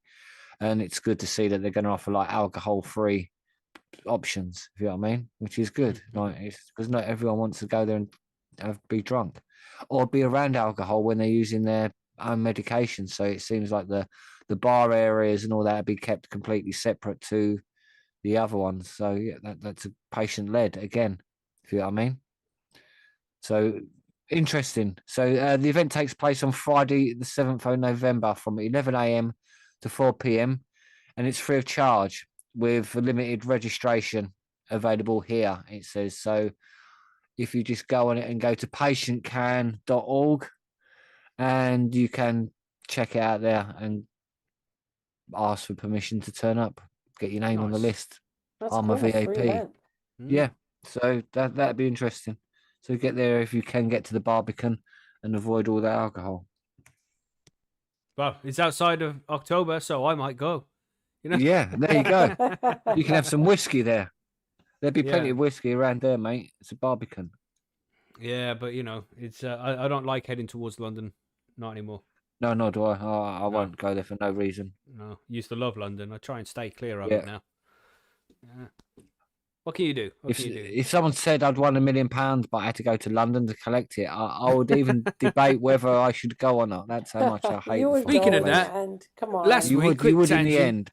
Quick but I'd tangent. get out there quick. You know, last week I found that 4-leaf clover, and people were like, "Oh, you should put the lottery yeah. on, Macky. It's really lucky." When I put the lottery on, yeah, And you nothing lost. fucking. Of course, I didn't fucking win nothing. It's gone. Lottery's fucking. Oh, you 4-leaf spent it clover all, you're saying? lied. Yeah. I spent all the money I won on the lottery. Fuck all. Yeah. Fucking. What a lot of bollocks that was. Yeah, 4-leaf sorry to clover, hear my that. ass. Fucking. Maybe it was a wrong lottery because there's lots of lotteries around the world. Maybe you should have Well, done the Irish lottery maybe- because it's a clover. Well, oh, good Mhm. point. You see, see, maybe I did the yeah, wrong one. there you go. You fucking Mm. got it wrong, didn't you? Stupid. So Macky. maybe I'm just waiting for it to be properly pressed, and then I'll laminate it. I'll take that to the shop with me, and then I'll do the lottery. There we go. Yeah. Maybe it's There you good I go. didn't take it. That's probably what it is. Rub it as you're doing it. Yeah, You probably done that last time, but you're rubbing the wrong thing. that's right. You got to be careful what you're rubbing. No. Yeah, exactly. Yeah. A quick shout out to John. Yeah, John isn't here this week. Obviously, I don't know if you noticed, everybody, but John I isn't saw him here in this the week. chat. Yeah, earlier. he's playing Farm Simulator, isn't he? Yeah, he's doing real Cheeky life git. farm simulator training, so he can be better at Allegedly. the farm Nah, it's simulator not real game. life. It's virtual reality. It's just really good graphics. Oh, So any right. pictures you see, it's just high definition. Like, do you know these supercomputers? Like, it's just using one of them as with all the power, Wow. processing power. Yeah, Wow. it's So, just drained it. The And then hacker. quickly, just some forum news. We're gonna do the Halloween special next week, everybody. So there won't be cannabis news next week. There'll be just the Halloween episode, which we can release on the Friday for the Halloween event. But Ooh, also, yes, there's gonna Halloween's on a be. Friday. That's right. There's going to be 2 competitions starting over at Percy's in the next couple of days. We're just deciding what prizes to put out because we've got so much shit to give away. Seeds. Yeah, loads of seeds. You know what I mean? What else you got? 10 seeds. I got a whole list, Margaret. I went through the whole inventory of all the merch we have and all the seeds we have. There's over 1,200 seeds in the Percy's vault. We So we want need the to start list. giving some away. Well, I'll send you the link to the list so you can see, Billy. But yeah, loads of stuff. And so we're going to be doing an avatar comp, so people who upload avatars for Halloween and see who has the best one. And obviously that'll be put to a public vote so people can decide on who has the best one. And we're going to do a pumpkin carving comp as we always do. And they're going to be big prizes. Let's say 10 seeds at least, maybe 10, 20 seeds. Maybe I'll give you the link to the vault so you can see what's inside the vault. You can pick for yourself. I don't know what we're doing yet. We'll see what happens. See what but loads of prizes. What are you saying, Billy? Yeah, the picture one. So the AI pictures for Halloween could be really cool, man. Yeah, People but will that's get real AI creative. made. Nah, Last but you've year got- we did the because same thing. You're using your own creative mind to create the picture, if you know what I mean, because no one I can don't know. draw. If you know what I mean, and it's how Yeah. you. So Well, I the do thing think is- you maybe have 2 separate ones, an AI one and No, an un no. AI one. No, No, that's far too many then. No. Then it's just too many Just comps. AI, Send any- all these fucking postage out to people. It's pain. AI counts. So yeah, AI counts, but the people Yeah. will vote at the end. And was it the Christmas comp which we did where there was loads of people who made AI avatars and there was good avatars, but the one that was made by the actual person won. The people decided, and the There you AI go. avatars See? didn't win. So just let the people decide which one's the best. If they don't Yeah, want to vote there for you the go. AI one, that's up to them. Democracy. You know what I'm saying? Yes. Let the cannabis degenerates Oh, decide. Pet costume contest. Oh, that's a good one as well. Oh God, Might- yeah. might Maybe drop for that one Christmas. as well. Might have to do because we haven't got long to no. go till Halloween. No, because Christmas- Christmas is shit. Christmas, you got 8 weeks. Christmas is So- shit. Is that how you really feel? I feel like I should already Yeah. know this, but Yeah. Oh, mind you, you've I got- suppose I yeah. don't really feel that way. I Still got like 2 Christmas weeks, at Christmas I time. suppose. I don't that's like because Christmas you in don't have October. Thanksgiving. Thanksgiving is all the fun of Christmas without the bullshit. Mm-hmm. Sounds like I would enjoy that. You But anyway, probably- that's it Everyone for the dressed news. their dogs up as little Chuckies, you mean? Yeah, they're funny costumes. I like those. Yeah, Those they are are funny. They are Yeah. funny. So there's the news. Let's go to smoke break. You ready? Yeah. That's a yes. Yeah, we've Yes. been professional waiting for the music and shit, mate. Oh, there's Yeah. no music for fucking smoke break. We just go into Oh, it. right. Oh, fuck. Yeah. We're How in the long you been smoke doing break this now. Right then. podcast for? See, I got that the wrong way round. Damn. Yeah, so good Oh, show. Good show. damn Good it. news. Some good news there. But what else has been going on? I've been playing a lot of the SNES, been playing the Mario World. But yeah. I was playing. I've been playing some Yeah, that Battlefield with yeah. the with some lads though. A couple of the lads played with Adam Bomb and a couple of his mates. And I was up till like Sweet. 4 a.m. last playing with the American crew. 4 a.m. Yeah. And I was playing with Mr. Smee as well Nice. earlier Nice. today. Giggity, So, like, giggity. yeah. Yeah. So yeah, Remember, getting in on that. speaking of Smee, I've been watching the Batman trilogy. You know, I was watching it with my Yeah. boy. Watch the first one, and my boy he hates watching movies. He says that the films are all full of fillers. There's like loads Ooh. of filler in between That's what the he said scenes. about Batman? But that's what he said about Green Mile. We watched Green Mile. He's like, Oh. oh, that was far too long. What? It was mainly filler. I'm like, do you know about character development and story development and shit? What the fuck? Mainly Fucking filler full of Green I was filler. like, Mile. that's just I'd be frivolous. beating with a big Yeah, fat. that's right. Yeah. Green I Mile is a wanted good to beat movie. him, but you know, the Green Mile maybe he's a bit too young for it. He's only 11 still, but Yeah, he Yeah. won't so understand that he until doesn't he's really like 18, many won't he? movies. But we watched the Batman #1, the Batman Begins, and he liked that movie. I was like, no way, a movie you liked? The original Batman The series, with Michael Keaton. No, Yeah, no. which Batman are we talking about here? The Dark Knight there's like- trilogy. Oh right, yeah. Batman that's Begins, not- Dark Knight, and Dark Knight Rises. You know that one? I may have seen one Christian of those. Bale? I don't know. Yeah, but Everybody knows there's all Dark- Christian Bale. Yeah. It's Yeah, the, no, the that's- best that's Joker it. ever. That's why I was asking what Batman, because there's loads of Batmans. Because you've got like the Yeah, Michael there is a Keaton lot. Batman, the original one. You got the Adam West ones as well. Yeah, that's the original one, Adam West. So yeah. yeah, exactly. That's what I'm Yeah. saying. What Batman? There's loads of them out there. Yeah, the trilogy. But anyway, yeah, he liked #1, and then he watched #2, but he said he fell asleep halfway through it. So he was like, "Yeah, that wasn't as good as #1." I'm like, "What are you talking about? What are you?" Yeah. He was about to get scars like the Joker. Come here, little fucker. Well, no, I got these scars. Being Harvey Dent. Being Harvey Dent, mate. That's right. Good Burn film. half I his enjoyed it. face off. So got to watch #3 with him. Yeah. I told him, you watch #2 again, you little bastard. You know? I didn't really, but he should really watch #2 again. To Yeah, make sure you've he got knows to it. watch the other half, really. Mm-hmm. But good shit. Yeah, good TV. I liked it. But then one more to watch. Also making my way through that the Twilight Zone series. Man, Are you it's- making him All watch right, that? yeah. no, I'm not making him watch that. No, Oh. he watched What one about, like- episode. That wasn't for him. No. Escape from New York and things like that. Terrible movie. Yeah, but everyone has to go through that pain. Yeah, when he's older, he can do that. But for now, no. Have you shown him Idiocracy yet? That's the real question. No, I haven't seen that one yet. Oh. No, so, but at some point I will. But yeah, watched Tales from the Crypt. Yeah, Tales from the Crypt to watch the other day because there was one episode of the Twilight Zone that reminded me of one, which Cypher from the Matrix. You know that guy, the bald dude. All right, yeah, Mhm. He's Cypher, yeah. Joe Pasquatali or something like that is his name, and he was in an episode, and it reminded me of an episode that he was in about a cat and 9 lives. And I watched that episode because I seen it when I was a kid, but I watched it again. Good fucking episode. I'm gonna watch that, the Tales from the Crypt series, when I'm done with the Twilight Zone. I think that'll be the next one because that was some good shit. I like Tales from the Crypt. What about like disaster movies? Not what's the one on the ship? Oh, I can't remember when the ship goes down. Titanic. No, not Titanic. The other one. The other one. I don't know. I feel like there's a lot of disaster. Silent movies. Adventure. Oh, Yeah, I think I have seen that actually. That's a pretty yeah. old movie. Yeah, it's a pretty cool movie, and it's like adult friendly, child friendly, family friendly. That's the problem with a lot of films nowadays. Is you just have completely unnecessary sex scenes in it. Like it doesn't benefit the storyline whatsoever. Let's just have this completely inappropriate sex scene in it. What about Just throw her in there. 1984? Yeah, that's got inappropriate sex scenes in I it. suppose, yeah. You know what I innit? mean? Does You see it? some 1984 Bush in that one. You know what I'm I don't think I've ever watched the movie. I didn't know there was one. saying? There's a Everyone in screenplay. his chat's like, Screenplay. "What do you?" And they're all googling that now. Like Yeah, yeah, they're all googling the 1984 Bush. yeah. Just completely unnecessary. What can you do? I wonder what Google shows you when you type in 1984 Bush.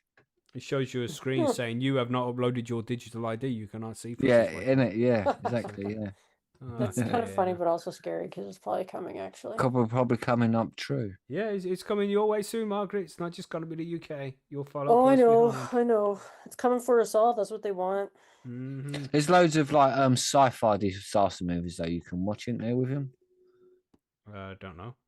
You know, like Are you just looking big for, big like, giant tidal Halloween waves themed? come in He and just come in doesn't and like kill movies too everyone. much. What about meteorites coming in and destroying the world? Them sort don't- of things. It would be it's mainly filler. Just show me the Yeah. scene where the meteorite hits, the asteroid hits.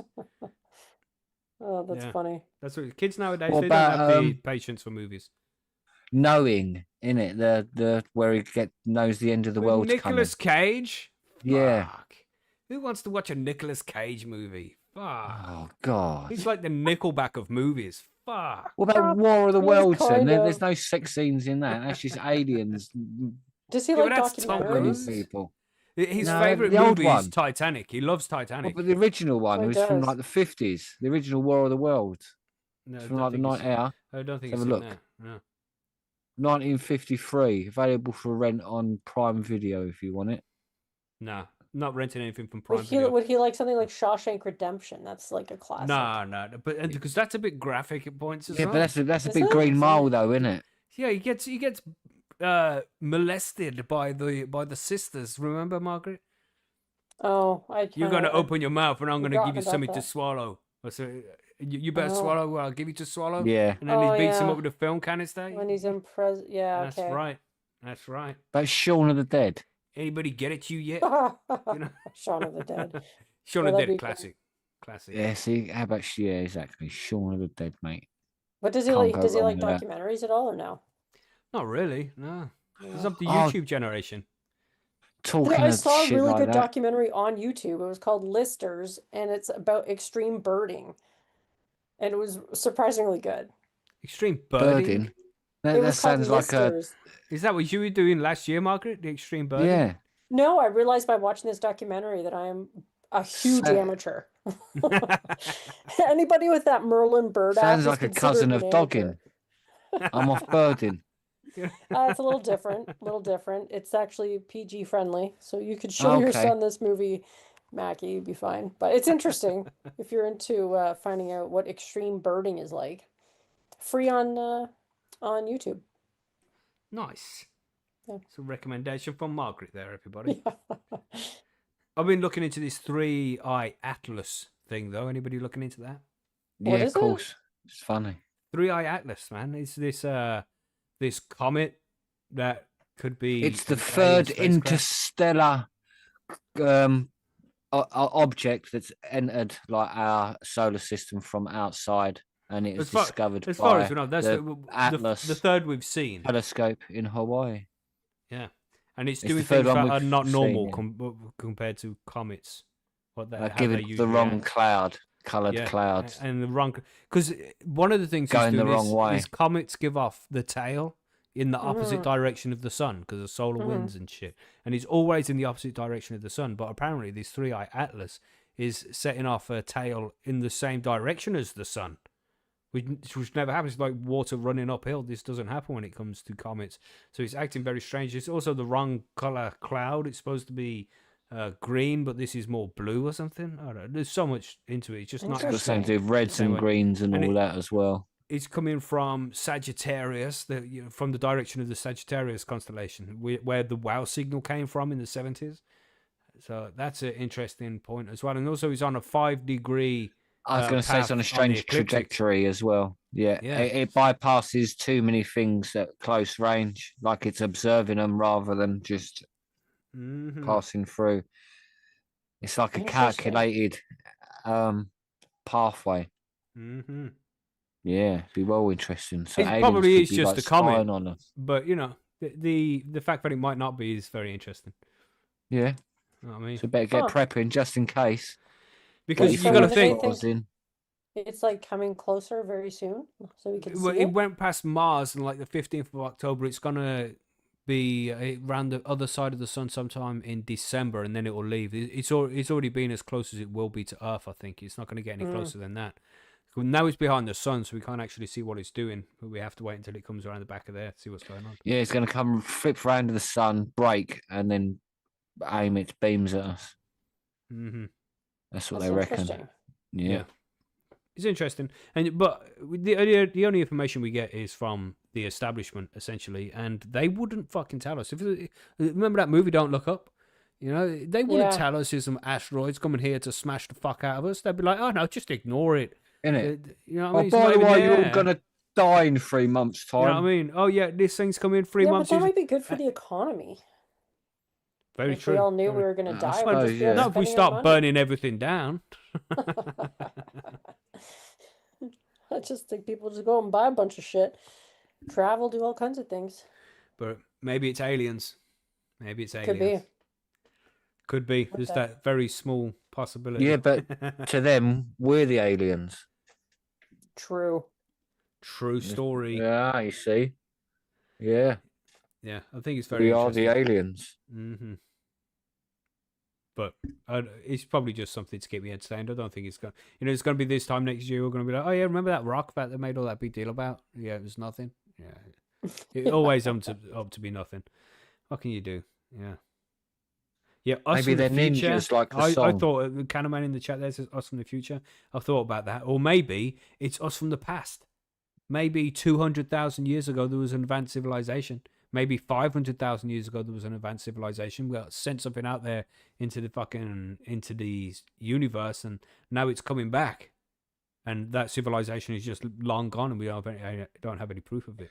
Maybe they left because they knew a meteorite was coming to destroy the Earth, so they had to leave to save Yeah. themselves. And now Maybe they're it's the circling dinosaurs back. coming back. Oh my god! Yeah, fucking yeah. Wow. Good point, Macky. Maybe it's the Wow. dinosaurs. All the pterodactyls are powering it by flying Hmm. and using Well, their wing hold wave on. power. Adam Bomb as well said in the chat, Back to the Future, which reminds me, Back to the Future are releasing a fucking Casio watch. Are they? Are they? For 40th Oh, my God. anniversary of Back to the Future, Casio releasing this epic watch, 115 quid it's gonna be. And it looks like the dial that inside the Yeah. DeLorean, you know that? And it's got all the buttons on it and shit you can press. It looks so fucking cool. Hmm. I think I might get one. Don't tell the wife. All right, don't tell the wife. You don't tell her quick. Are No. they that expensive? No, £115, but I might buy two. I was like, just ask for one for Christmas. Save your money and buy some. Well, my and then you can birthday's get it for coming up, Christmas. so I might get Oh, it. But for she's your already birthday. bought my birthday present, Oh. and you know I I might don't know want to why get we're two whispering. because she might hear me, Margaret. She might hear me. But yeah, if I get two, I send one off to that company that puts things in boxes, and you know then it stays completely perfectly preserved with a little tag on it, like perfect condition. And then 30 years time, you're gonna be worth fucking more money, maybe. Yeah, so I'm probably Yeah. only gonna buy Be one. worth 150 quid. You know what I mean?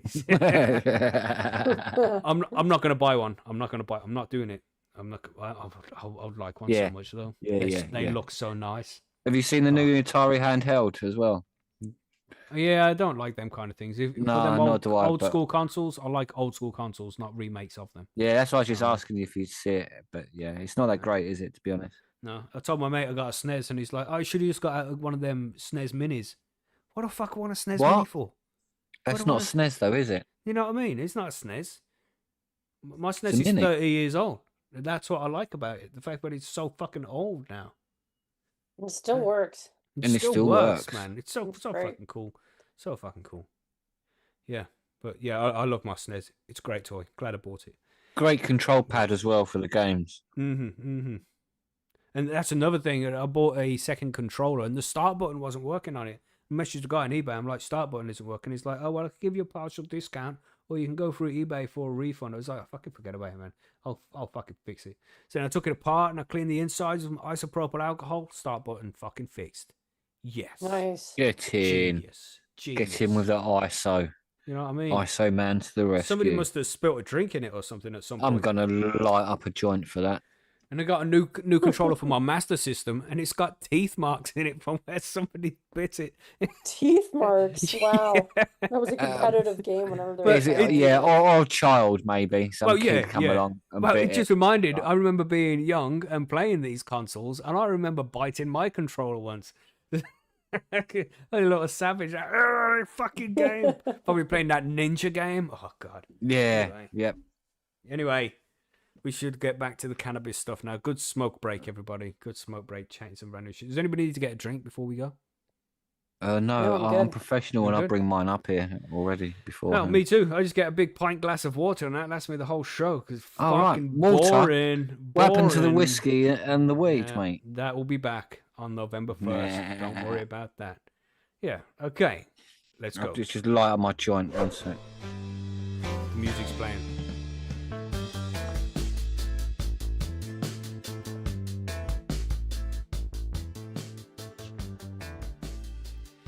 So we're going to talk about a few things here as it comes to growing cannabis, because that's what we do in the Grow Guides. If you didn't know that already, after 63 episodes, yeah, we talk about growing cannabis stuff. And we're going to talk about specifically in this episode how to avoid nutrient lockout before it starts. So you know how to spot the early signs and then prevent it from happening. We're also going to talk about how to keep your humidity stable in your grow room, because humidity is an important factor. And to be able to keep it stable will keep the plants very happy.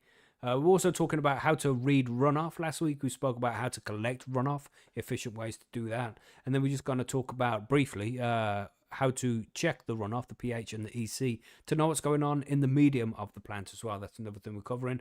And then we're talking about how to plan your grow to get the maximum yield. So from the start, what you should be thinking about to make sure you get a big yield from your cannabis plants.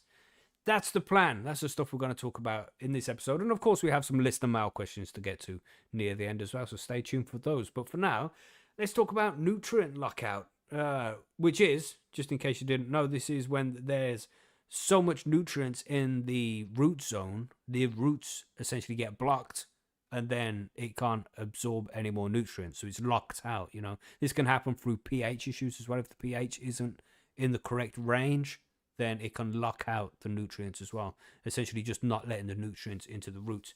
It happens, man. It happens, especially in hydroponic mediums. We've all experienced this before. You might not have seen this before, Billy, because you grow in the living soil, but you haven't always done that, have you? No, yeah, it just gets. I think it's probably the most awkward thing with growing with bottled newts is the fucking lockout and shit. It's annoying. Mm-hmm. That's why I prefer the living soil. It's just so much simpler. Yeah, as long as you keep the pH in range, it's all good, isn't it? Yeah. Yeah. What about you, Margaret? Have you experienced nutrient lockout before? Oh, I'm sure I have, yeah. Mm-hmm. I've Yeah. had all the problems. That's it, man. I When mean- you've been growing for long enough, you had them all, you know? Yeah. Yeah, but I do like growing in soil for that reason too, because I usually don't Mhm. worry about it as much. Mm-hmm. Well, it's an easy ring to fix as long as it doesn't get carried away, you know. And the most important thing is to just keep your pH within the right range and don't feed your plant too much with the EC, which we'll discuss all that kind of stuff when we talk about the runoff later on. But essentially, the pH is the biggest issue. As long as you keep your pH within the correct range for the medium, and that's 5.8 to 6.2 for plants grown in cocoa or hydroponic mediums.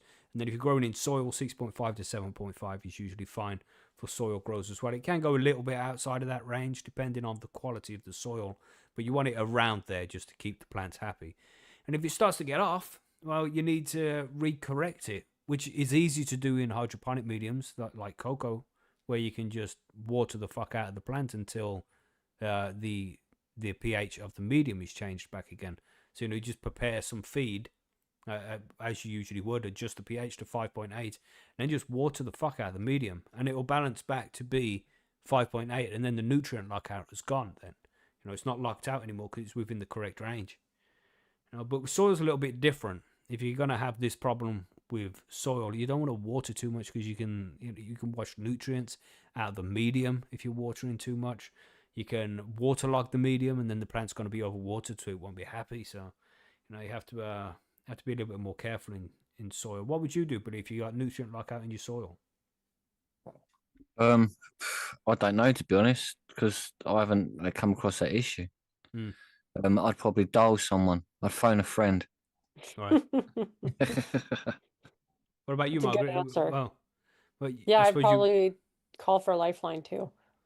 Yeah, and just be like, what do I do? Yeah, just I suppose it's the same kind of principle as the cocoa, isn't it? You're just gonna have to water it at the correct pH, and Yeah, you just got to pure, give it some water, run it through, yeah, let it you dry just, out completely, just it's gonna take just a little bit or longer because you as don't want much to as you water it too can. Yeah, much.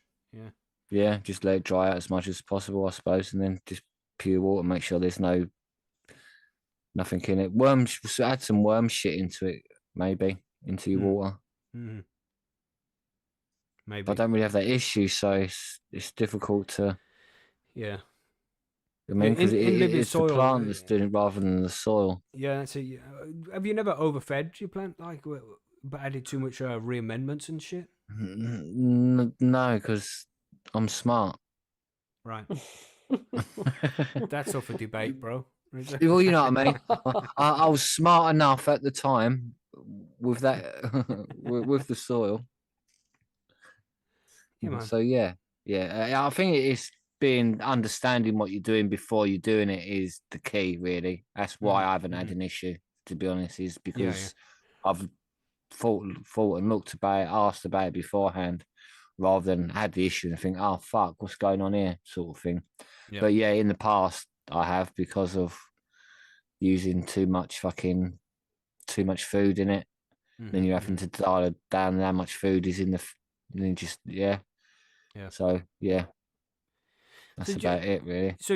if you are starting to see symptoms of like deficiency in your plants, the bottom leaves are starting to get yellow. You're getting some yellowing of the leaves on the margins, maybe some brown spots, something like that. If you're starting to see deficiencies in your plants, even though you're feeding your plant correctly, then it's probably down to lockout, and that's probably down to the pH being off. Because as I said, there's that certain pH range depending on what medium you're in. If you're outside of that, then different nutrients are going to start to be locked out, so they can't be absorbed by the plant. They might be there in the medium itself, but the plant isn't going to be absorbing it because the pH is incorrect. So the first thing you need to do is adjust your pH. Make sure that the pH of the medium is within the correct range, and that's the big problem. If you can just sort that, then that will probably get rid of the lockout as well. But if you've been overfeeding the plants and sort of blocking up the roots with too many nutrients, too much salts, then giving the plants a good flush to wash that shit out of the medium as well and lighten up the roots. That can also improve things. But make sure that the pH is within the correct range, you know. And don't use too many newts. It's easier to fix an underfed plant than it is to fix an overfed plant. Just always remember that. Keep the feed low and bring it up as you need it. Don't ever push it too hard. It doesn't make a big difference. You can't stick more food into your plant because you've fed it more. It doesn't work like that. You're just going to make things more difficult. So, yeah, if you have problems, just flush, rebalance, and refeed the plant at the correct pH and EC, and things should get back on check pretty quickly. If you're in hydroponics, it only takes 24 hours, maybe 2 days at most, for things to start to pick up after doing a medium clean like that. A good flush and resetting of the pH. Take a little bit longer in soil, maybe 4 or 5 days. And that's Yeah, you just add traditional soil. microbes, wouldn't you, to your water and let you Yeah. cook up a microbe tea of some sort, or Yeah. then just add Well, I that. think that's probably That'd what be the you're best doing. thing for living Living soil. soil. Yeah, living soil. Yeah, That'd be yeah, it. that'd probably be the way you do it. Mm-hmm. Cookie Row says with pH recommendation 5.5 to 6.5, but I hear that can be higher. So how high is too high? You want 5.0 because I assume you're talking about hydroponics there when you say pH like that, but 5.8 to 6.2, and that's for vegging plants. You can go a little bit over when they're flowering. You can, like 6.2, maybe 6.4 at the high end. You wouldn't really want to go any more than that. You just start to lock things out at that point. So just keep it simple, 5.8 to 6.2. And don't just leave it at those pHs either. Let it swing a little bit. It'll go up, it'll go down, just little bits, from 5.8 to 5.6 and 6.0. Just let it swing around there, because then it's going to collectively absorb everything it needs. Don't leave it set at 5.8 all the time. Feed it that, but the medium itself will change as the grow goes on, and let it Yeah, do as sort long of as it's swings. within that Yeah, range, isn't it? Then yeah. don't Don't be worry. too concerned of little swings like that. But that's a good thing when it's doing that, because then you know that it's getting, it's able to swing and just pick up everything it needs. But 5.5, I would say, is a little bit too low. You don't want to push too much in the acidic direction or the alkaline direction. Just try and keep it, where the plant likes it. 5.8 to Yeah, if you said 6.2. 5.7, you wouldn't put some Yeah. pH up into. You Mhm. might add a jug of water or something, or Yeah. Well, that would be yeah, fine, but wouldn't it? Yeah. yeah, you wouldn't really 5.6 worry would be too much. fine. But Yeah, 5.3, nah, scary. Too yeah, much. it's scary. Yeah, scary. Yeah. readjust.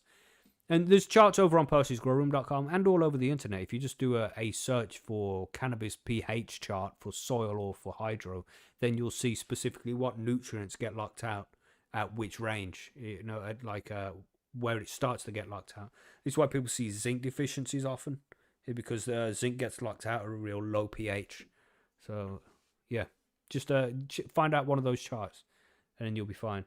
Lower for veg, higher in flower. Yeah, so you'll talk, like I say, what's good for a plant in veg is 5.8. In cocoa, for example, 5.8 pH in veg, 6.2 in flower. That's happy. And just let it swing around there as well. Like I say, don't keep it dead on like that. Let it swing a little bit.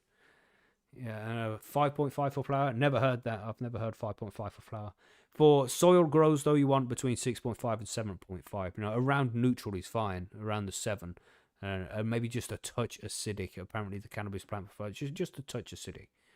So you'll be fine with that. Again, there's charts on the internet that will show you where things start to get locked out. So I hope that helps. Yeah. Anything else to add there? No, I don't think so. Yeah. Just a tip there.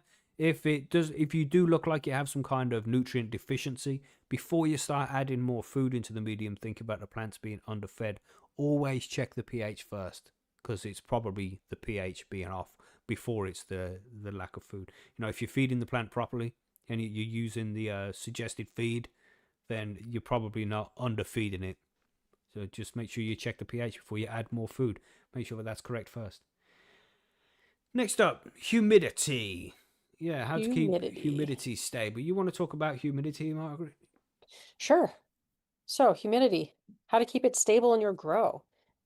Why it matters. It's I can't talk. I'm a little too high. Stable humidity supports healthy transpiration and reduces pest and disease risk. I would imagine it would also probably avoid the I can't talk. Mildew, Yeah, bud potentially right. as well. What Yeah, can you talk? What did you have there that mashed you up, Margaret? Was it the cake? yeah, that cake really fucks me up. It does, yeah. So if you want to keep humidity at a good level in your grow, when you're starting out with just little seedlings, you want it at 70 to 80%.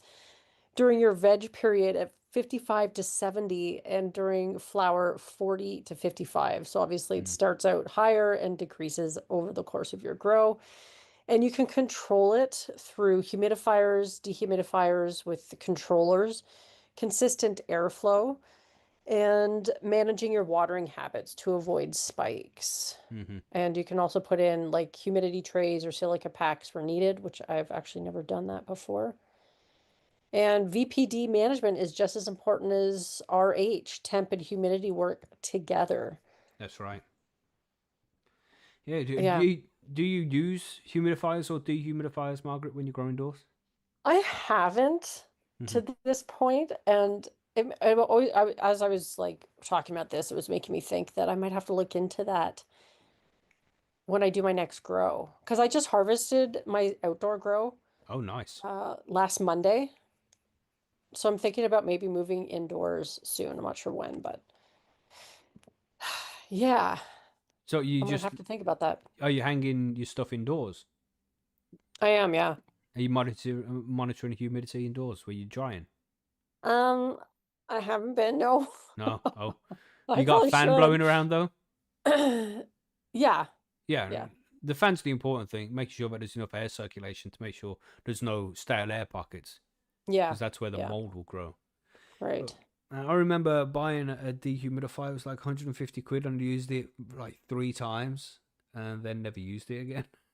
Oh, really? Yeah, I'm really lucky where I am. It's always around, unless it rains a lot. Of course, there's different scenarios that it cause the humidity to spike. So if it rains a lot outside and I have windows open, then it changes the humidity. But most of the time, my humidity is around 55%. I don't really need to fuck with it too much. When I take plants down and they start to dry, the humidity goes up a little bit because shit's evaporating out the plant.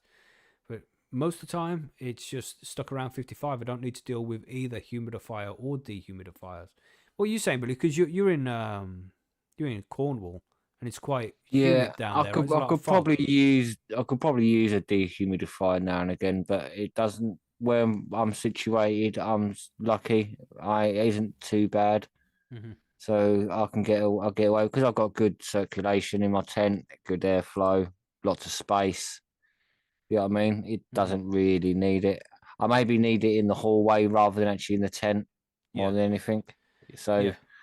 yeah, if you know what I mean. So yeah, And that's it that's as well. When you're using those kind of things, it's better to have it in like a long room. It's what it's called, and you adjust yeah, the humidity inside the long room, and then pull the air from that into the tent yeah, with your extractor. basically, yeah, Hmm. Don't pretty don't have much. that shit sitting in your tent, especially if you've got lights on it and shit. You know. But I used to. I would get my dehumidifier, and I'd have because it blows out air out the front of it. So I'd just put my intake vent right there, so the air getting blown out of the dehumidifier would just get blown straight into the tent. And that's a nice way to do it. I wouldn't put it inside the tent because they build up heat as well. These things they contribute heat to the grow room. You don't want to add extra heat, so be careful of that. But yeah, any So you heaters in find your that you tent? don't worry about the humidity, like for your seedlings then, like if you're at about 55% all the time? Yeah, don't worry about any of that shit. I don't care anymore. Yeah. They've always just been fine. I think Right. you can just overthink things and make things way more complicated than they need to be. When I mean, I've done so many grows now, and all of them have been fine. Even there's ones which I've been too hands on, and there's one where I've done absolutely fucking nothing, and they've all turned out just fine. So I don't even have a hygrometer in my tent anymore. You know what Oh. monitors the humidity and temperature. I just Mm-hmm. why even bother checking it? I don't care. You know, the plant will tell me if it's too hot. I don't need a device to tell me if it's too hot. I look out for the plants when it's looking too droopy or it's canoeing. There's different signs to Right. say that your plant's too hot or too cold, and you learn to read those over time. So you don't necessarily need a thermometer and shit. Once you have experience, start with one, of course, and then when you have experience, I've seen plants growing at 35°C, 38°C in the HPS days when we all had them big bulbs, and I'm Right. I'm fucking sweating like. Not because of the heat, because I think, oh, my plants are gonna die. It's 38°C. Fuck, they're gonna die. They loved it. They fucking loved it. Huh. So and Yeah, that's where the VPD comes in. my mates Okay. from used to sit in summer at 34 degrees, and Hmm. he said like they just like didn't fathom or bother them. He said as long as you got a good air circulation in there, Hmm. Hmm. he said they just didn't fucking make a difference. Just Yep. not close to the light. He said just as long as you go by that rule, then they were fine. Hmm. So yeah, it's mad, really. But what do you think it does in California and parts of India and Yeah. stuff? Like, Right. Yeah. Yeah. in Portugal Very and hot parts of weather. Spain, man. It's like Hmm. fucking super hot. Like Yeah. parts of Africa, Yeah. fucking hell. Cornerstone said there, though, no terps at all, though. Yeah, that's a problem. Is it gets so hot Yeah, that all the terps evaporate, so you don't get the great but that's just a flavor. lot of the Yeah. terp. That's a lot of the terps on the outside. The terps on the inside are still locked Yeah. in on a lot Hmm. of them. So Yeah, for it's sure. Yeah, man. And we did a whole episode on VPD. Finding the right temperature for if it's really hot, then you adjust the humidity accordingly to make sure that the plant can breathe properly. And there's VPD charts, and we have an episode on it, so check that out. But yeah, consistent airflow is one of the most important things. Just making sure that you have good intake, good extraction, making sure that the air's being extracted often, and the air being pulled into the tent isn't too humid, or make sure uh, it's at the right level. it's also space as well in the room. So if you've got a room that you can go 24 plants in it, if you're only growing 18 or 16 in it, the plants are going to love it more because they've got that bit more space. They're not all crammed Hmm. Hmm. together and like there's lots of space for the air to roam about and move between them. If you know what I mean, that sort of I find that makes a massive difference in from me going from my small room to my bigger room. If you know what I mean, Mm-hmm. it's like that extra like few meters. You're like, oh wow, like the plants have so much more space now that you don't really have to worry about the humidity and all of that so much because Yeah. it's just doing it for you. That's right, man. It'll Create the space. it's pretty easy when you don't monitor it, you know. Yeah. You don't have to stress about it so much. But in flower, that's the most important thing. Make sure it doesn't get too humid in Yeah. in You're flower, getting 'cause mold. that's it. Then you're That's getting where you chance have to of bug worry. rot. And you'll Yeah. notice that you don't even need to be. You go into your grow room or your tent or whatever, and you'll be like, "Whoa, Oh, the it's wall's fucking damp. thick in here." You know, you can Mhm. feel the thickness of the air when it's really humid. So, Mm. you know, if that's a problem, then try and do something Oh, about the humidity then. you know what? Because of my lung condition, I can tell when I stick my head in my tent because of that. How Mhm. because it all affects how I breathe. If you know what I mean. So Mhm. so for that it's sort of like it helps. So that like Macky says, it's you know from the smell or the just breathing in and out. You know. Mhm. You should learn your environment is the main thing, I suppose, isn't it? That's after a while you learn and you know, and you're like, oh yeah, that's Yeah. happening It because comes with the environment's experience, man. changed. You know, Chad said in the chat there as well. The air will ever smell you will never forget. Yeah, there's a certain pungency to it. Yeah, you'll know Yeah, it's like when you've that experienced it a few times. off smell, isn't it? You're Yeah, like, you'll know it. yeah, that ain't quite right. Mm-hmm. That ain't fresh to me, mate. Mm-hmm. Yeah, man. Yeah, So keep an eye on humidity, everybody. You're not saying that it's something that you shouldn't monitor at all. You know, smell we're like just some of your saying. old girlfriends. I think Chad's saying. Yeah, he did say that in the chat there. I seen Yeah, him say yeah, it, and something then like that. he Yeah. deleted the comment. I think. Oh It's, right, yeah, but I that's what did it see was. it. I did see it. Yeah, I knew. I do believe you there, obviously, Macky. Yeah, yeah. But yeah, I'm not saying don't check it. Everybody, make sure if you're new to growing, you keep track of that stuff. You know, the high grow meter. I just know because of He's claiming to be Roger Rabbit now. experience. Look at Yeah. him. He reckons he's Roger Rabbit now. You're He's saying been his ex framed and girlfriend was shit. Yeah, Jessica Rabbit? I yeah, don't that's believe what I think. that. But no, I don't believe that I either. don't Yeah, believe that for a second. no. You know. Anyway, yeah. So make sure you're checking it if you're a new grower. Have your high grow meter in there, but eventually you'll see over time you'll get used to it, and you wouldn't necessarily need that to know if it's too humid or not humid enough. You know, you'll figure it out over time. But let's talk about this whole runoff one because we briefly discussed runoff last week about the best way to collect it and shit like that. Now this is a problem you don't have at all, is it, Billy? Because you don't do No, runoff. not whatsoever. I think this is definitely your territory with your cocoa. You could Mm. probably run off your mouth about this. How'd Yeah. you get it? How'd you get it? Me. Yeah, hilarious, Billy. What about you, Margaret? You deal with runoff? Because you've been No, growing well, outdoors I've in been the growing in ground, right? soil, and Yeah. yeah, Wow. simplifies things a bit.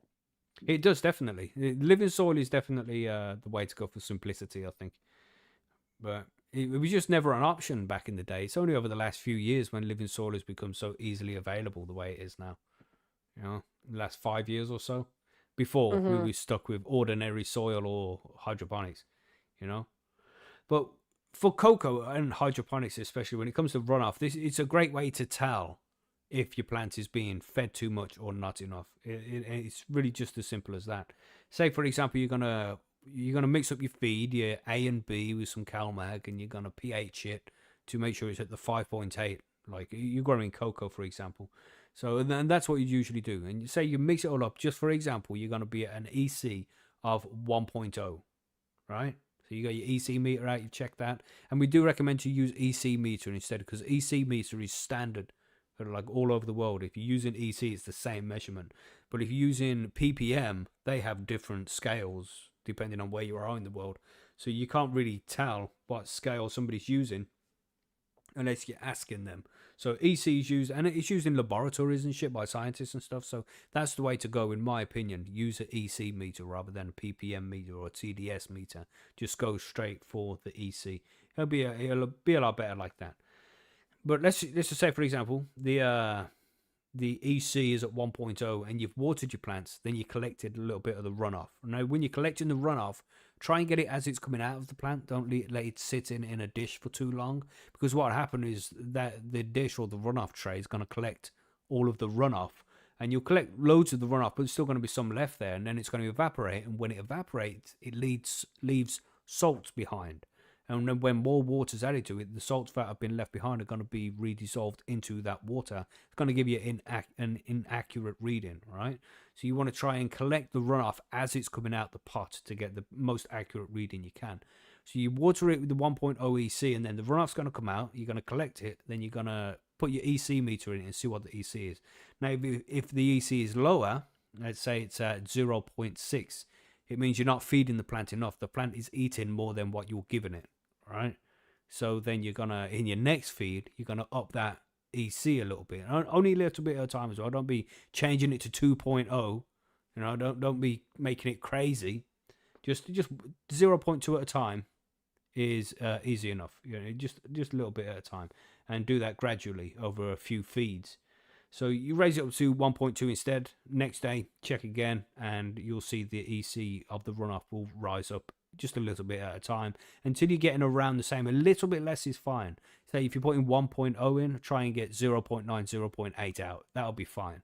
You know, you don't want it being a little bit over. You don't want to overfeed the plant. As we say, it's easier to fix the underfed plant than an overfed plant. So don't be putting 1.0 in and getting 1.2 out. That wouldn't be good for the plant.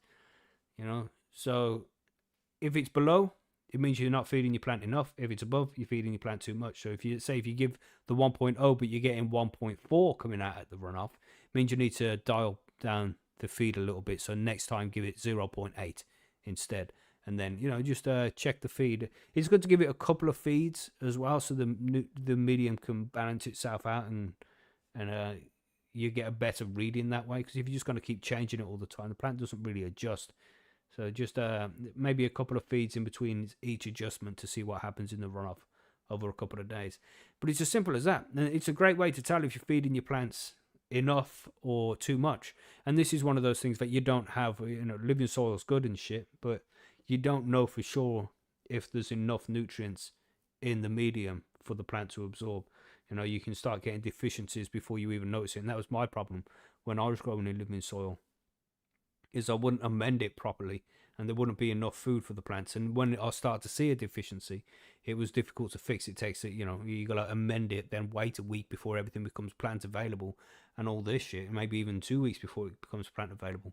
But when it's cocoa, when you're growing in hydroponics like that, and you can read the EC, you can check straight away and see if your plant's eating too much or not enough, and then adjust the feed accordingly straight away. So you can keep your plant happy and healthy the whole time, and you won't see a deficiency if you keep track like that. Yeah, and I don't know if it sounds too complex when I put it all out like that, but it is really easy. You just check the EC going in versus the EC going out, and if it's lower coming out than it was going in, you're not feeding enough, and if it's higher coming out than it was going in, then you're feeding too much. Just adjust accordingly. It's nice and easy, right? Does that make sense? Yeah. Makes sense, right? Yeah. Okay. And then if you get pH drift, which happens as well, then there's an imbalance in the medium somewhere. But I don't know, unless it's extreme changes, it's not something, like I say, you want to let the pH swing as well. You don't want to just have it at 5.8 or 6.2 and have it there all the time. You're allowed to let it swing just a little bit. And if you're watering every day, or maybe even twice a day, like you should in cocoa, you know, you never let that cocoa dry out, then it's always being readjusted. It's just as the pH starts to get off, then it's being fixed again because you've watered the plant and got 10 to 20% runoff, you know? So nice and easy, man. Nice and easy. It's a great way to keep track of your plants. It's a good way to make sure you know if they're being fed too much or not enough, you know? And I don't know. It's nice to be in control of the plant like that. It's growing by numbers is what I like to say. You know, you can write down all these numbers and monitor things and see what you did right, what you did wrong, and you'll be able to keep everything in check. It's a great way to grow. I recommend cocoa for new growers, you know, because it sounds a little bit complex at the start there, but once it only takes a few feeds to understand what's going on, you know. So yeah, just give it a shot, man. But then living soil is extremely easy if you get good shit and you know how to amend it properly.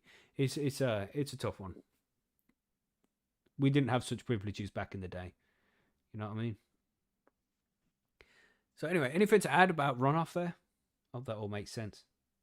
No, Yeah, no, not I think you really. covered it all. Yeah.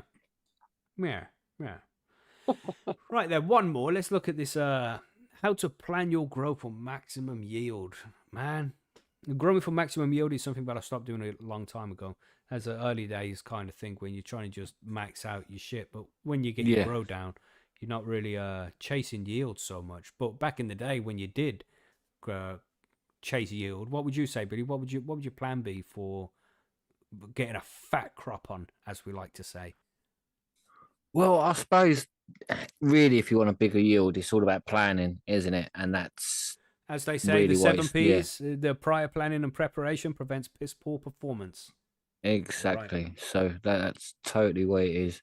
And like it says here, why planning matters, and that's it. It's you have fewer issues, you got everything set out, so you know where you're going, you know the structure you're doing, if you know what I mean. So really, obviously, your first choice is genetics, in it is where you start, because no point in saying I'm going to do a big fucking yield and then you're growing some fucking 1989 fucking auto plant, and you're like, yeah, mate, getting an eighth off of that shit, like. So it's like actual, so genetics, man, genetics, Yeah. and also how much space you got, how you're going to grow. So if are you going to scrog it to push that maximum yield with one plant? Are you going to do a load of like 24 little 1 ounce buds sort of thing? So you just got a load of little tops what have grown sort of thing. So that you need to understand that. So your genetics as well make a difference with that as well. So understand how you're going to grow, then to choose what genetics are fit with how you're going to grow. So obviously your training style as well, like how you're going to scrog and sort of move it about. And what you got to remember is like the timeline with that. How long are you going to flower for? How long are you going to be using the vegetation period to get to that flower stage as well? So like if you're flowering like for 12 weeks, then how big's the plant going to be in veg? And then sort of you've got to work all this out beforehand. Sort of, so if you really want to maximize your yields. And do you think scrogging is probably the best way to maximize your yield? Absolutely. Yeah, I would say Without that's a doubt. with most styles, that's probably the way you get the maximum out of yield of all plants, including autos. And it doesn't matter if you're going in soil or cocoa, hydro, or outside. Yeah.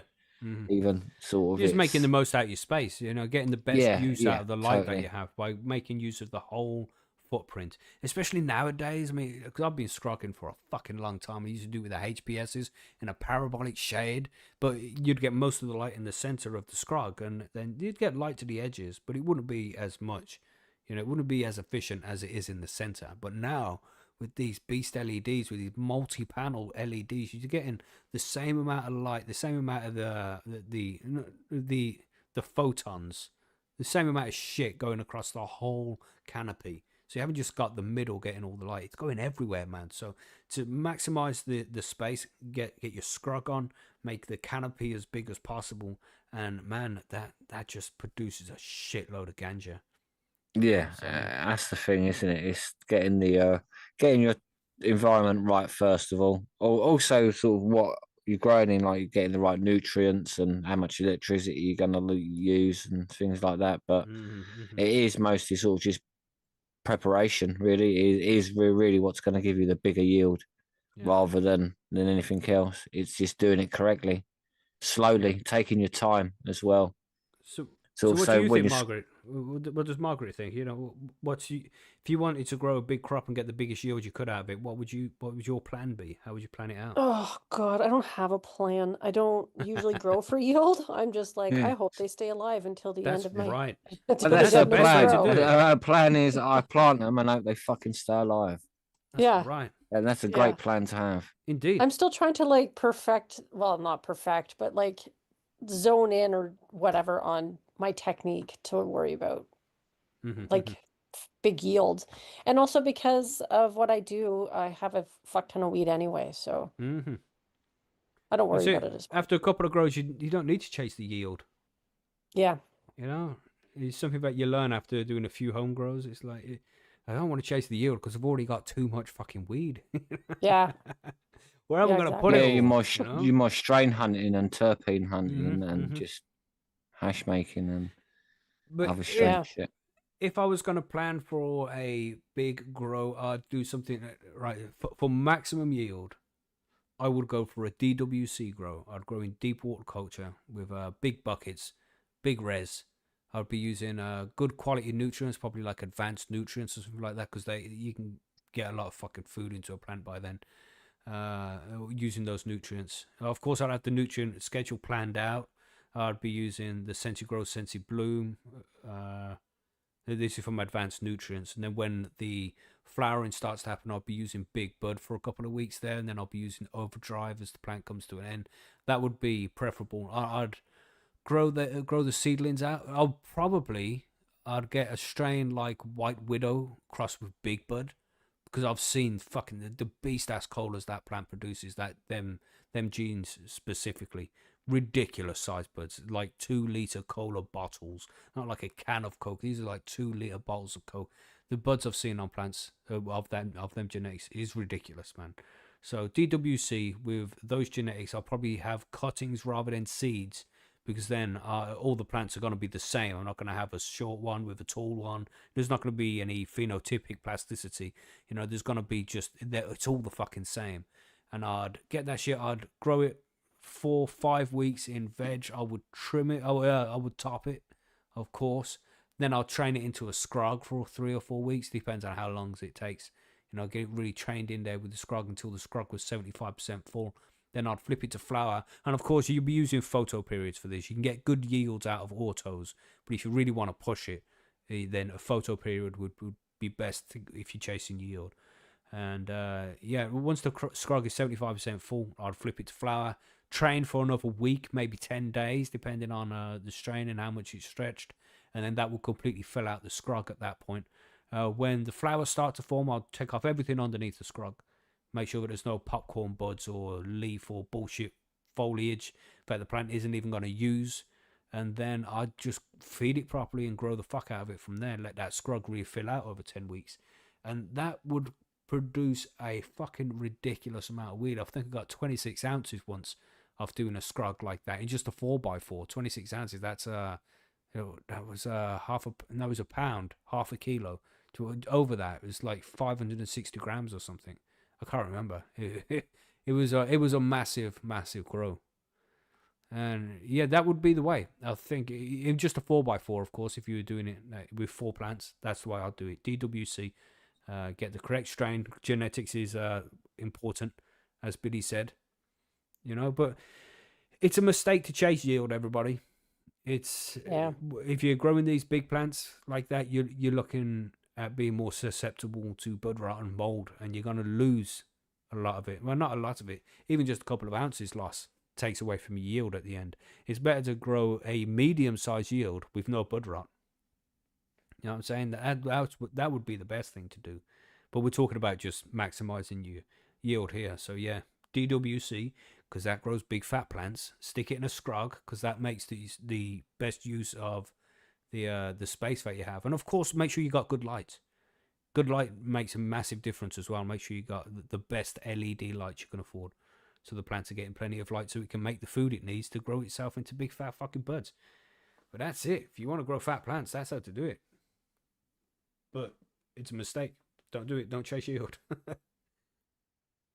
Agree. Yeah, I concur.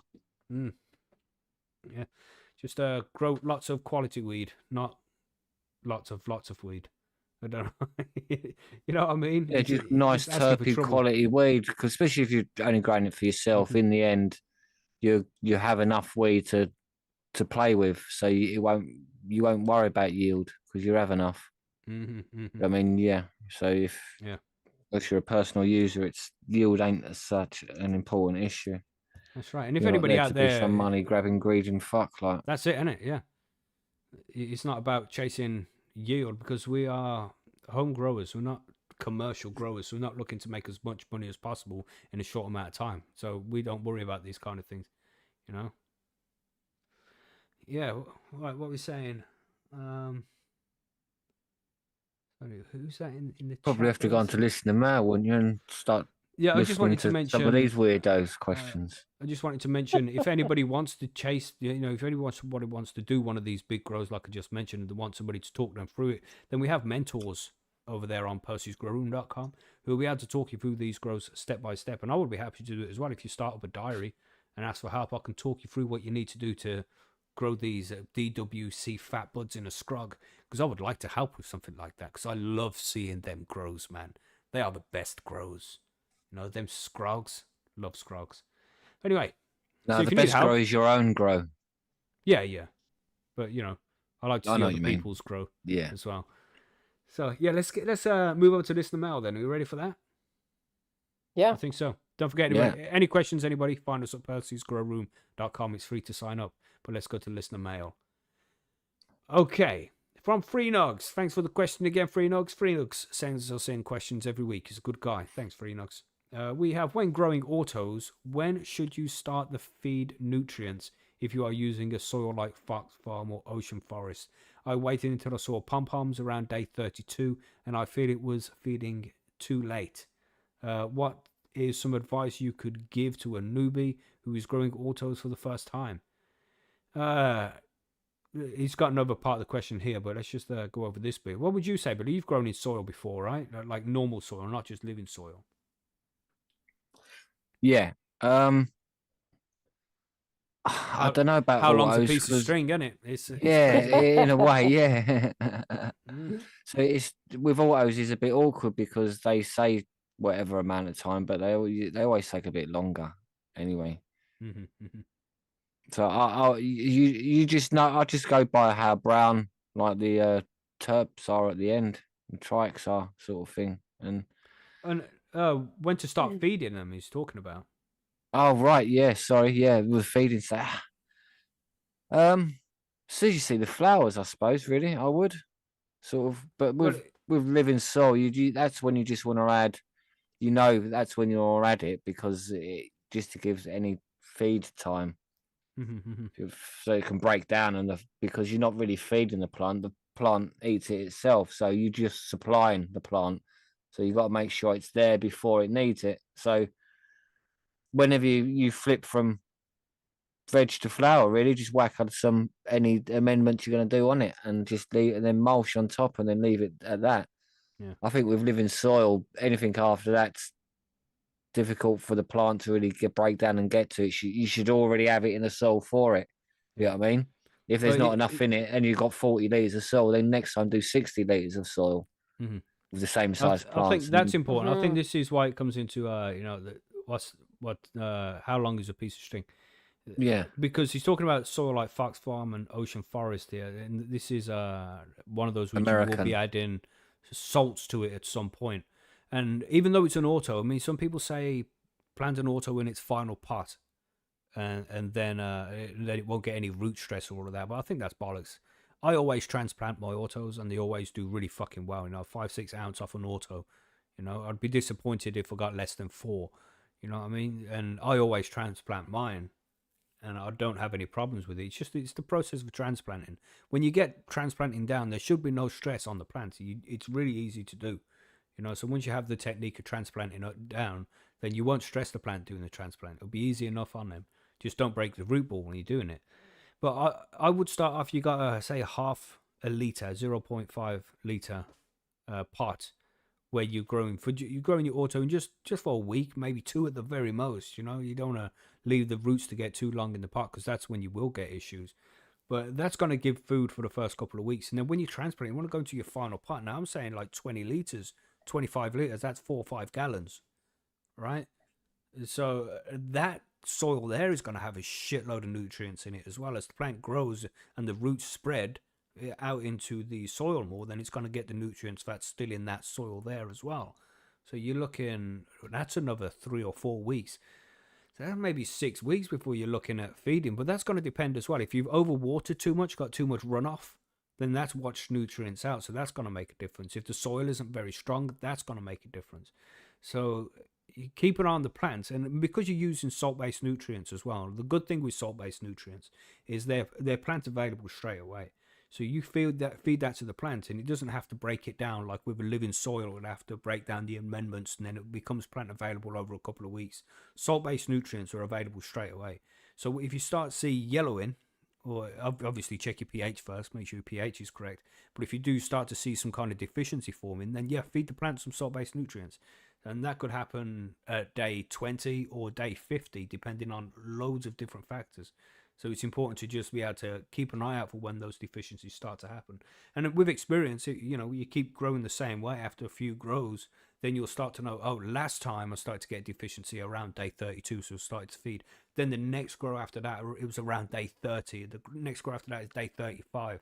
So then you know there's kind of a range of where the nutrients start to run out, so you can start applying it at the correct time then. You know what I mean? It just takes a little bit of experience there. What do you think about this, Margaret? When because you grow in soil, what would Yeah. you say about feeding plants at the right time? I haven't really done it that much. Mm. So I don't know. She says it's already in the fucking soil when I plant the cunt. That's right. But Yeah. in a is much more polite way. Yeah. Yeah. Yeah. Yeah. So I hope that helps there, Free Notes. And I think you're doing well in your diary. I haven't seen any issues over there. It seems to be all going really well, right? And here where he says, I feel I was feeding too late. Sometimes that's a good thing, mate. Sometimes you don't want to feed the plant too much, It's better to feed less than more, but you don't want the plant to be hungry, obviously. But when the plant does start to get hungry, you'll start to see signs of that. And that's when you can start adding the feed. And of course, just feed a little bit to start with and build it up as the plant goes, Yeah, just feed a little earlier than the last. That's it, mate. Just practice, isn't it? It's a Yeah, hobby. don't worry. Takes practice. Next time, Don't do be it too concerned. differently. Just keep note of things. Yeah, you're doing a good job. Don't worry. He also asks here, I know you always talk up Mephisto genetics. What are some of your favorite strains from Mephisto that you have grown? I've been thinking of Star Wars inspired grow with their Skywalker crosses. Do it, man. Anything from That's Mephisto fun. seems to be good, mate. Yeah. But one specifically, and this is the one which made me realize that Mephisto are the dog's bollocks, is Sour Crinkle Illuminauto 21 was the one specifically. And because all autos I grew before then were pretty fucking, they were either really shit or just mediocre. And I thought autos were just all right. It makes decent weed. But then I grew the Sour Crinkle, and I was like, fuck.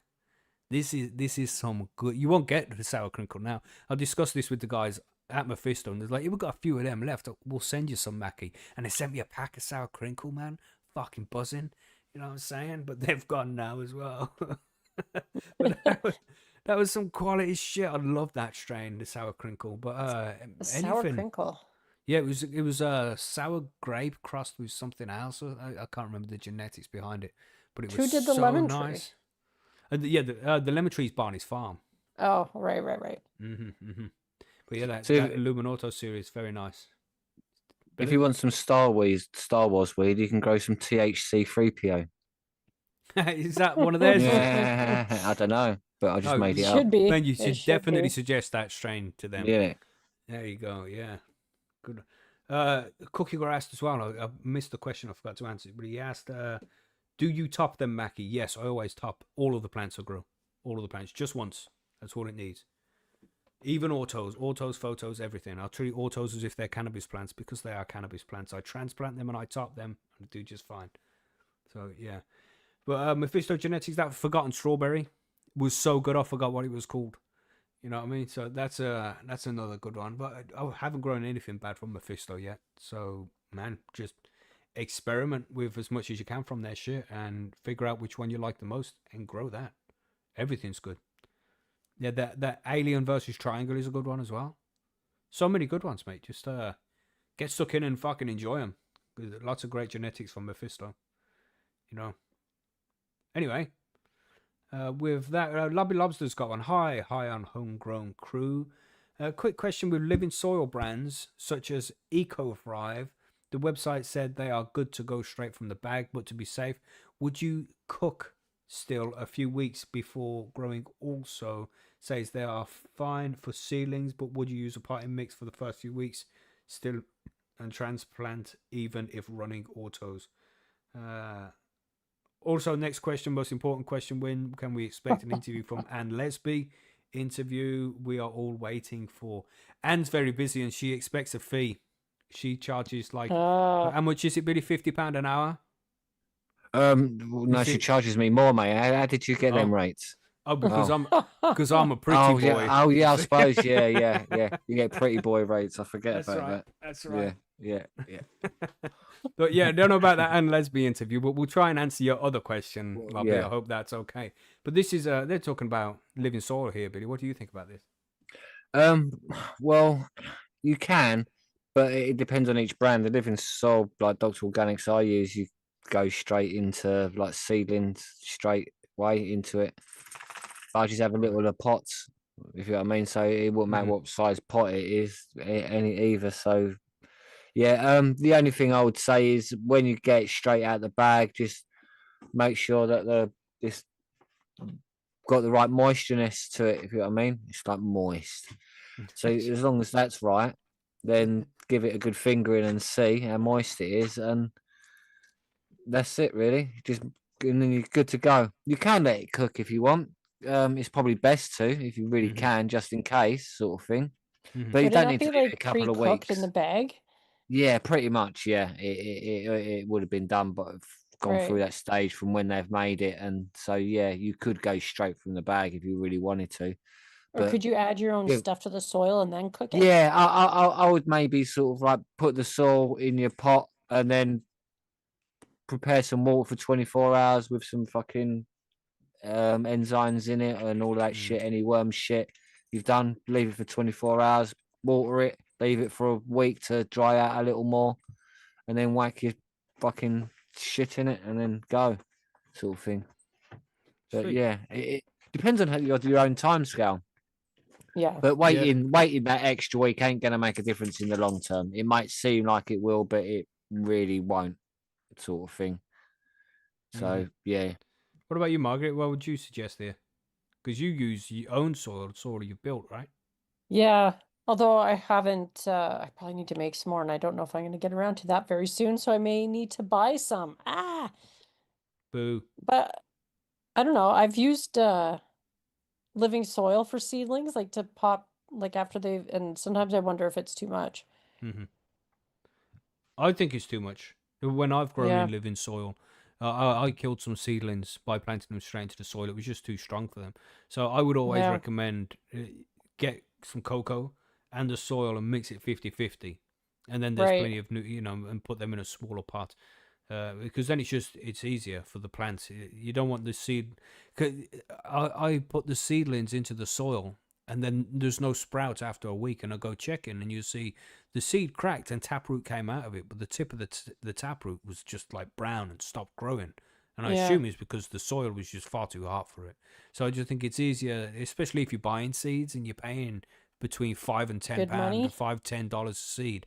You want to be Yeah. really careful with that shit, man. So using a potting mix is a good idea because they're lighter, not so much nutrients packed into them. And once it has a decent root base, then you can put that in the living soil and it should be able to, there's an adjustment period. The plant might suffer for a few days, look a little bit crinkly or something, but at least it's got enough root to actually spread out through the medium and not get too shocked by it.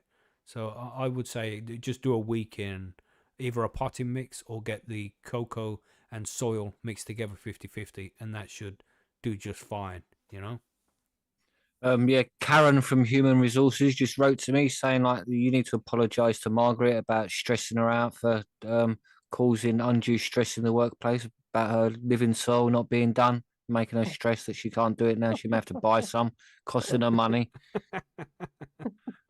Who is that from? Yes, that Human is very Resources? That's from Karen. Karen from Human Karen, Resources. Karen Yeah, from yeah. HR. Yeah, we've Karen all from heard about HR. Karen. Thanks, Karen. You just say thank you because you know how upset she gets so easily. Exactly. Yeah. Yeah, so I think that answers the question there. Doing a fit, but Billy says plant straight in. So I don't know. Yeah, man. Why not try both and Dr. see which one Organics works living soil, whack it straight in. Just make sure it's the right moisture. out?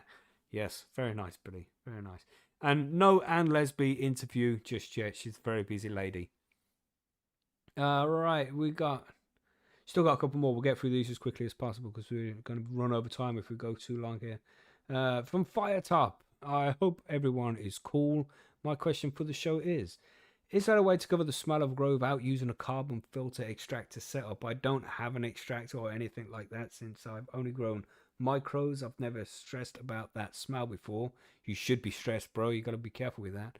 I've been curious about this before, as I'd like to I'd like to upgrade the grow box and the size of the grows, but I don't have money for extractors and all that rest. So thinking a little out of the box. I don't think about lining the grow with charcoal trays wall to wall under the reflective sheeting, but not 100% it function that way. And bro, that's going to cost you more than a carbon filter and extractor if you did that. Let me know your ideas if there's a way around this no extractor life. I wouldn't risk it personally, Firetop. You're growing indoors.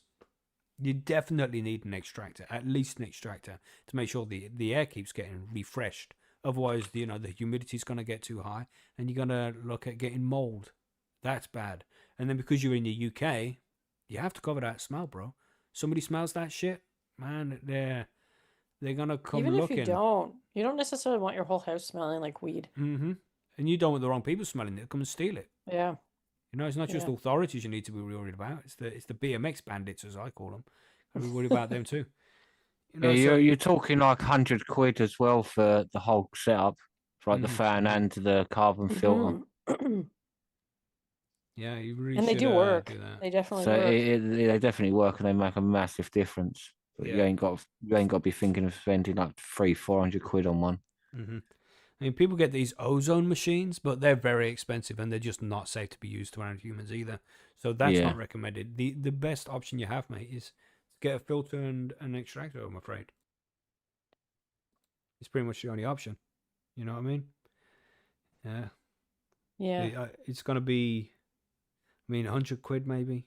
You can get the 4-inch extractor. It's going to cost you £30. About 50-60 quid for a small carbon filter.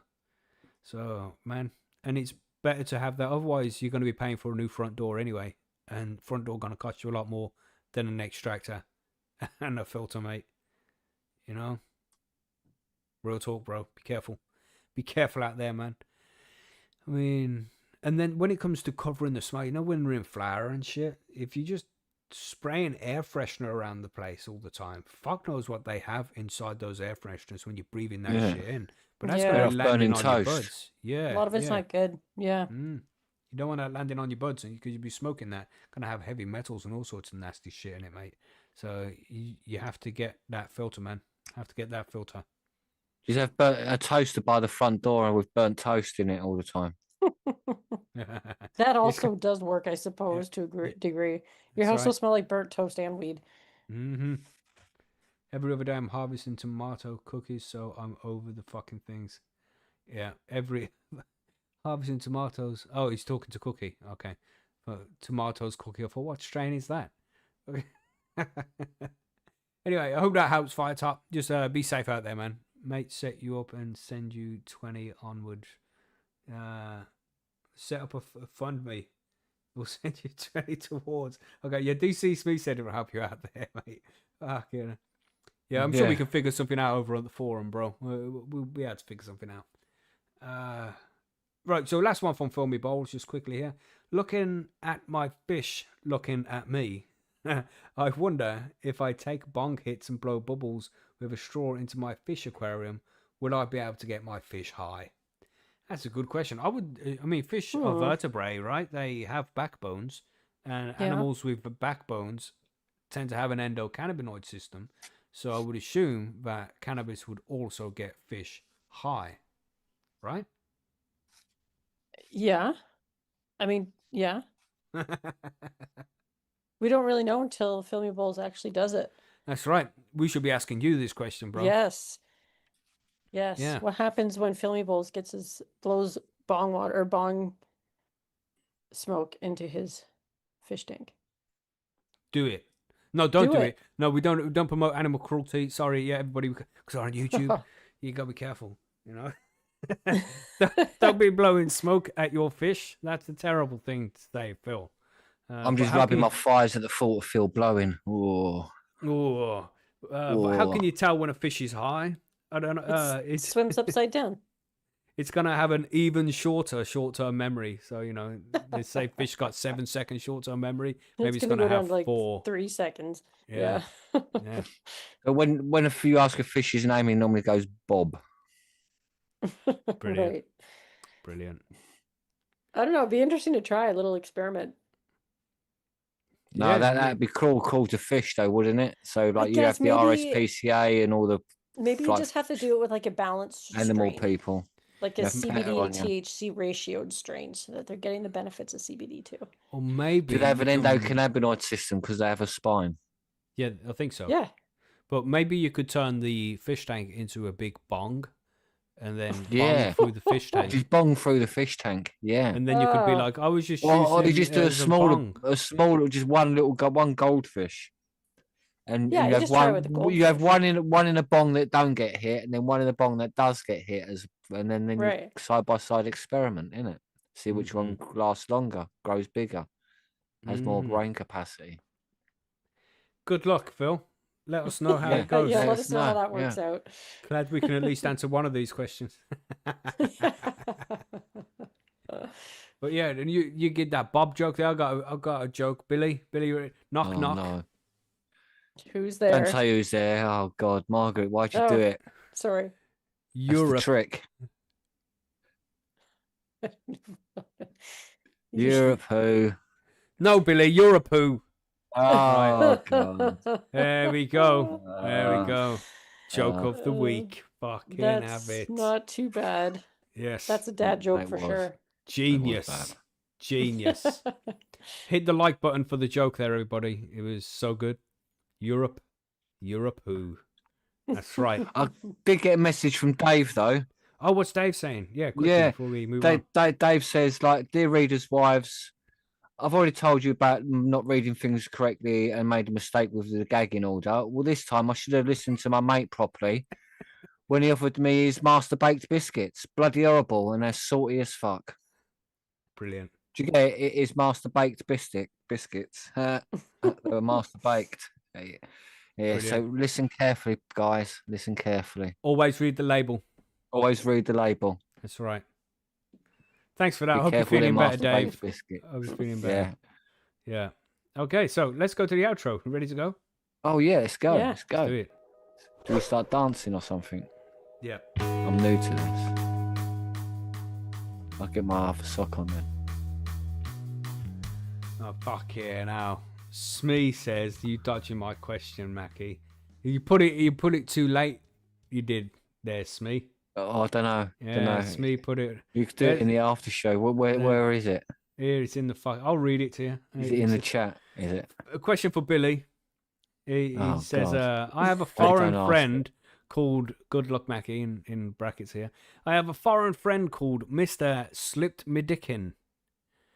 He was wondering if he was to tempt out terpenes with his big Buddha cheese, then what kind of stuff can he sling on it to make it extra cheesy? Thanks, guys. I will pass on your answer when I see him next. Yeah. Oh God. Yeah, Maybe see some what mozzarella. Yeah, I can't help you with that one, DC Smith, I'm afraid. Maybe use what's that? The lactobacillus. Use some lactobacillus made from the curds and whey of There you go. of the milk. There you go. Well done, Macky. Fuck's sake. Thank you, Firetop. Thank you. Yeah.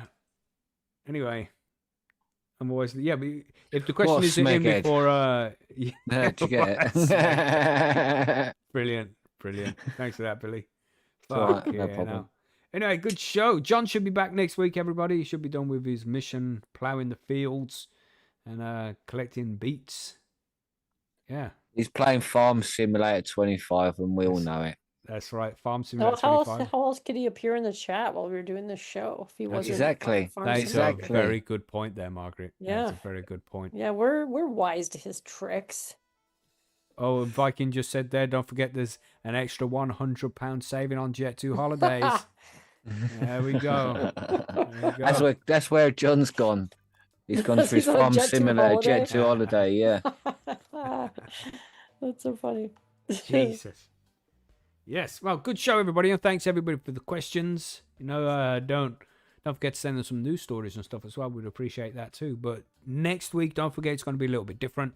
We're not going to do the new news and the grow guides next week. We're going to have a Halloween special. We're going to tell you some ghost stories. So if you have ghost stories or any paranormal activity you want to send to us so we can read them out on the show next week, we would appreciate that. And keep an eye out for the competitions that will be starting over on Posters this week as well. Nice. I think that's everything, right? No, Yes. it's the paranormal and your paranoid stories. Yeah, well, the paranoid stories too. That would be cool. Well, I suppose your paranormal paranoid stories. Yeah, You're man. paranoid about the paranormal. Nice. Good show, everybody. Stay high, stay safe, have a nice week and all of that. And we'll catch you on Sunday for the Halloween special. Let's go. Waving Goodbye, and all everybody. that shit then. Everybody wave Goodbye. then. Wave. Goodbye, everybody. Bye.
Bye.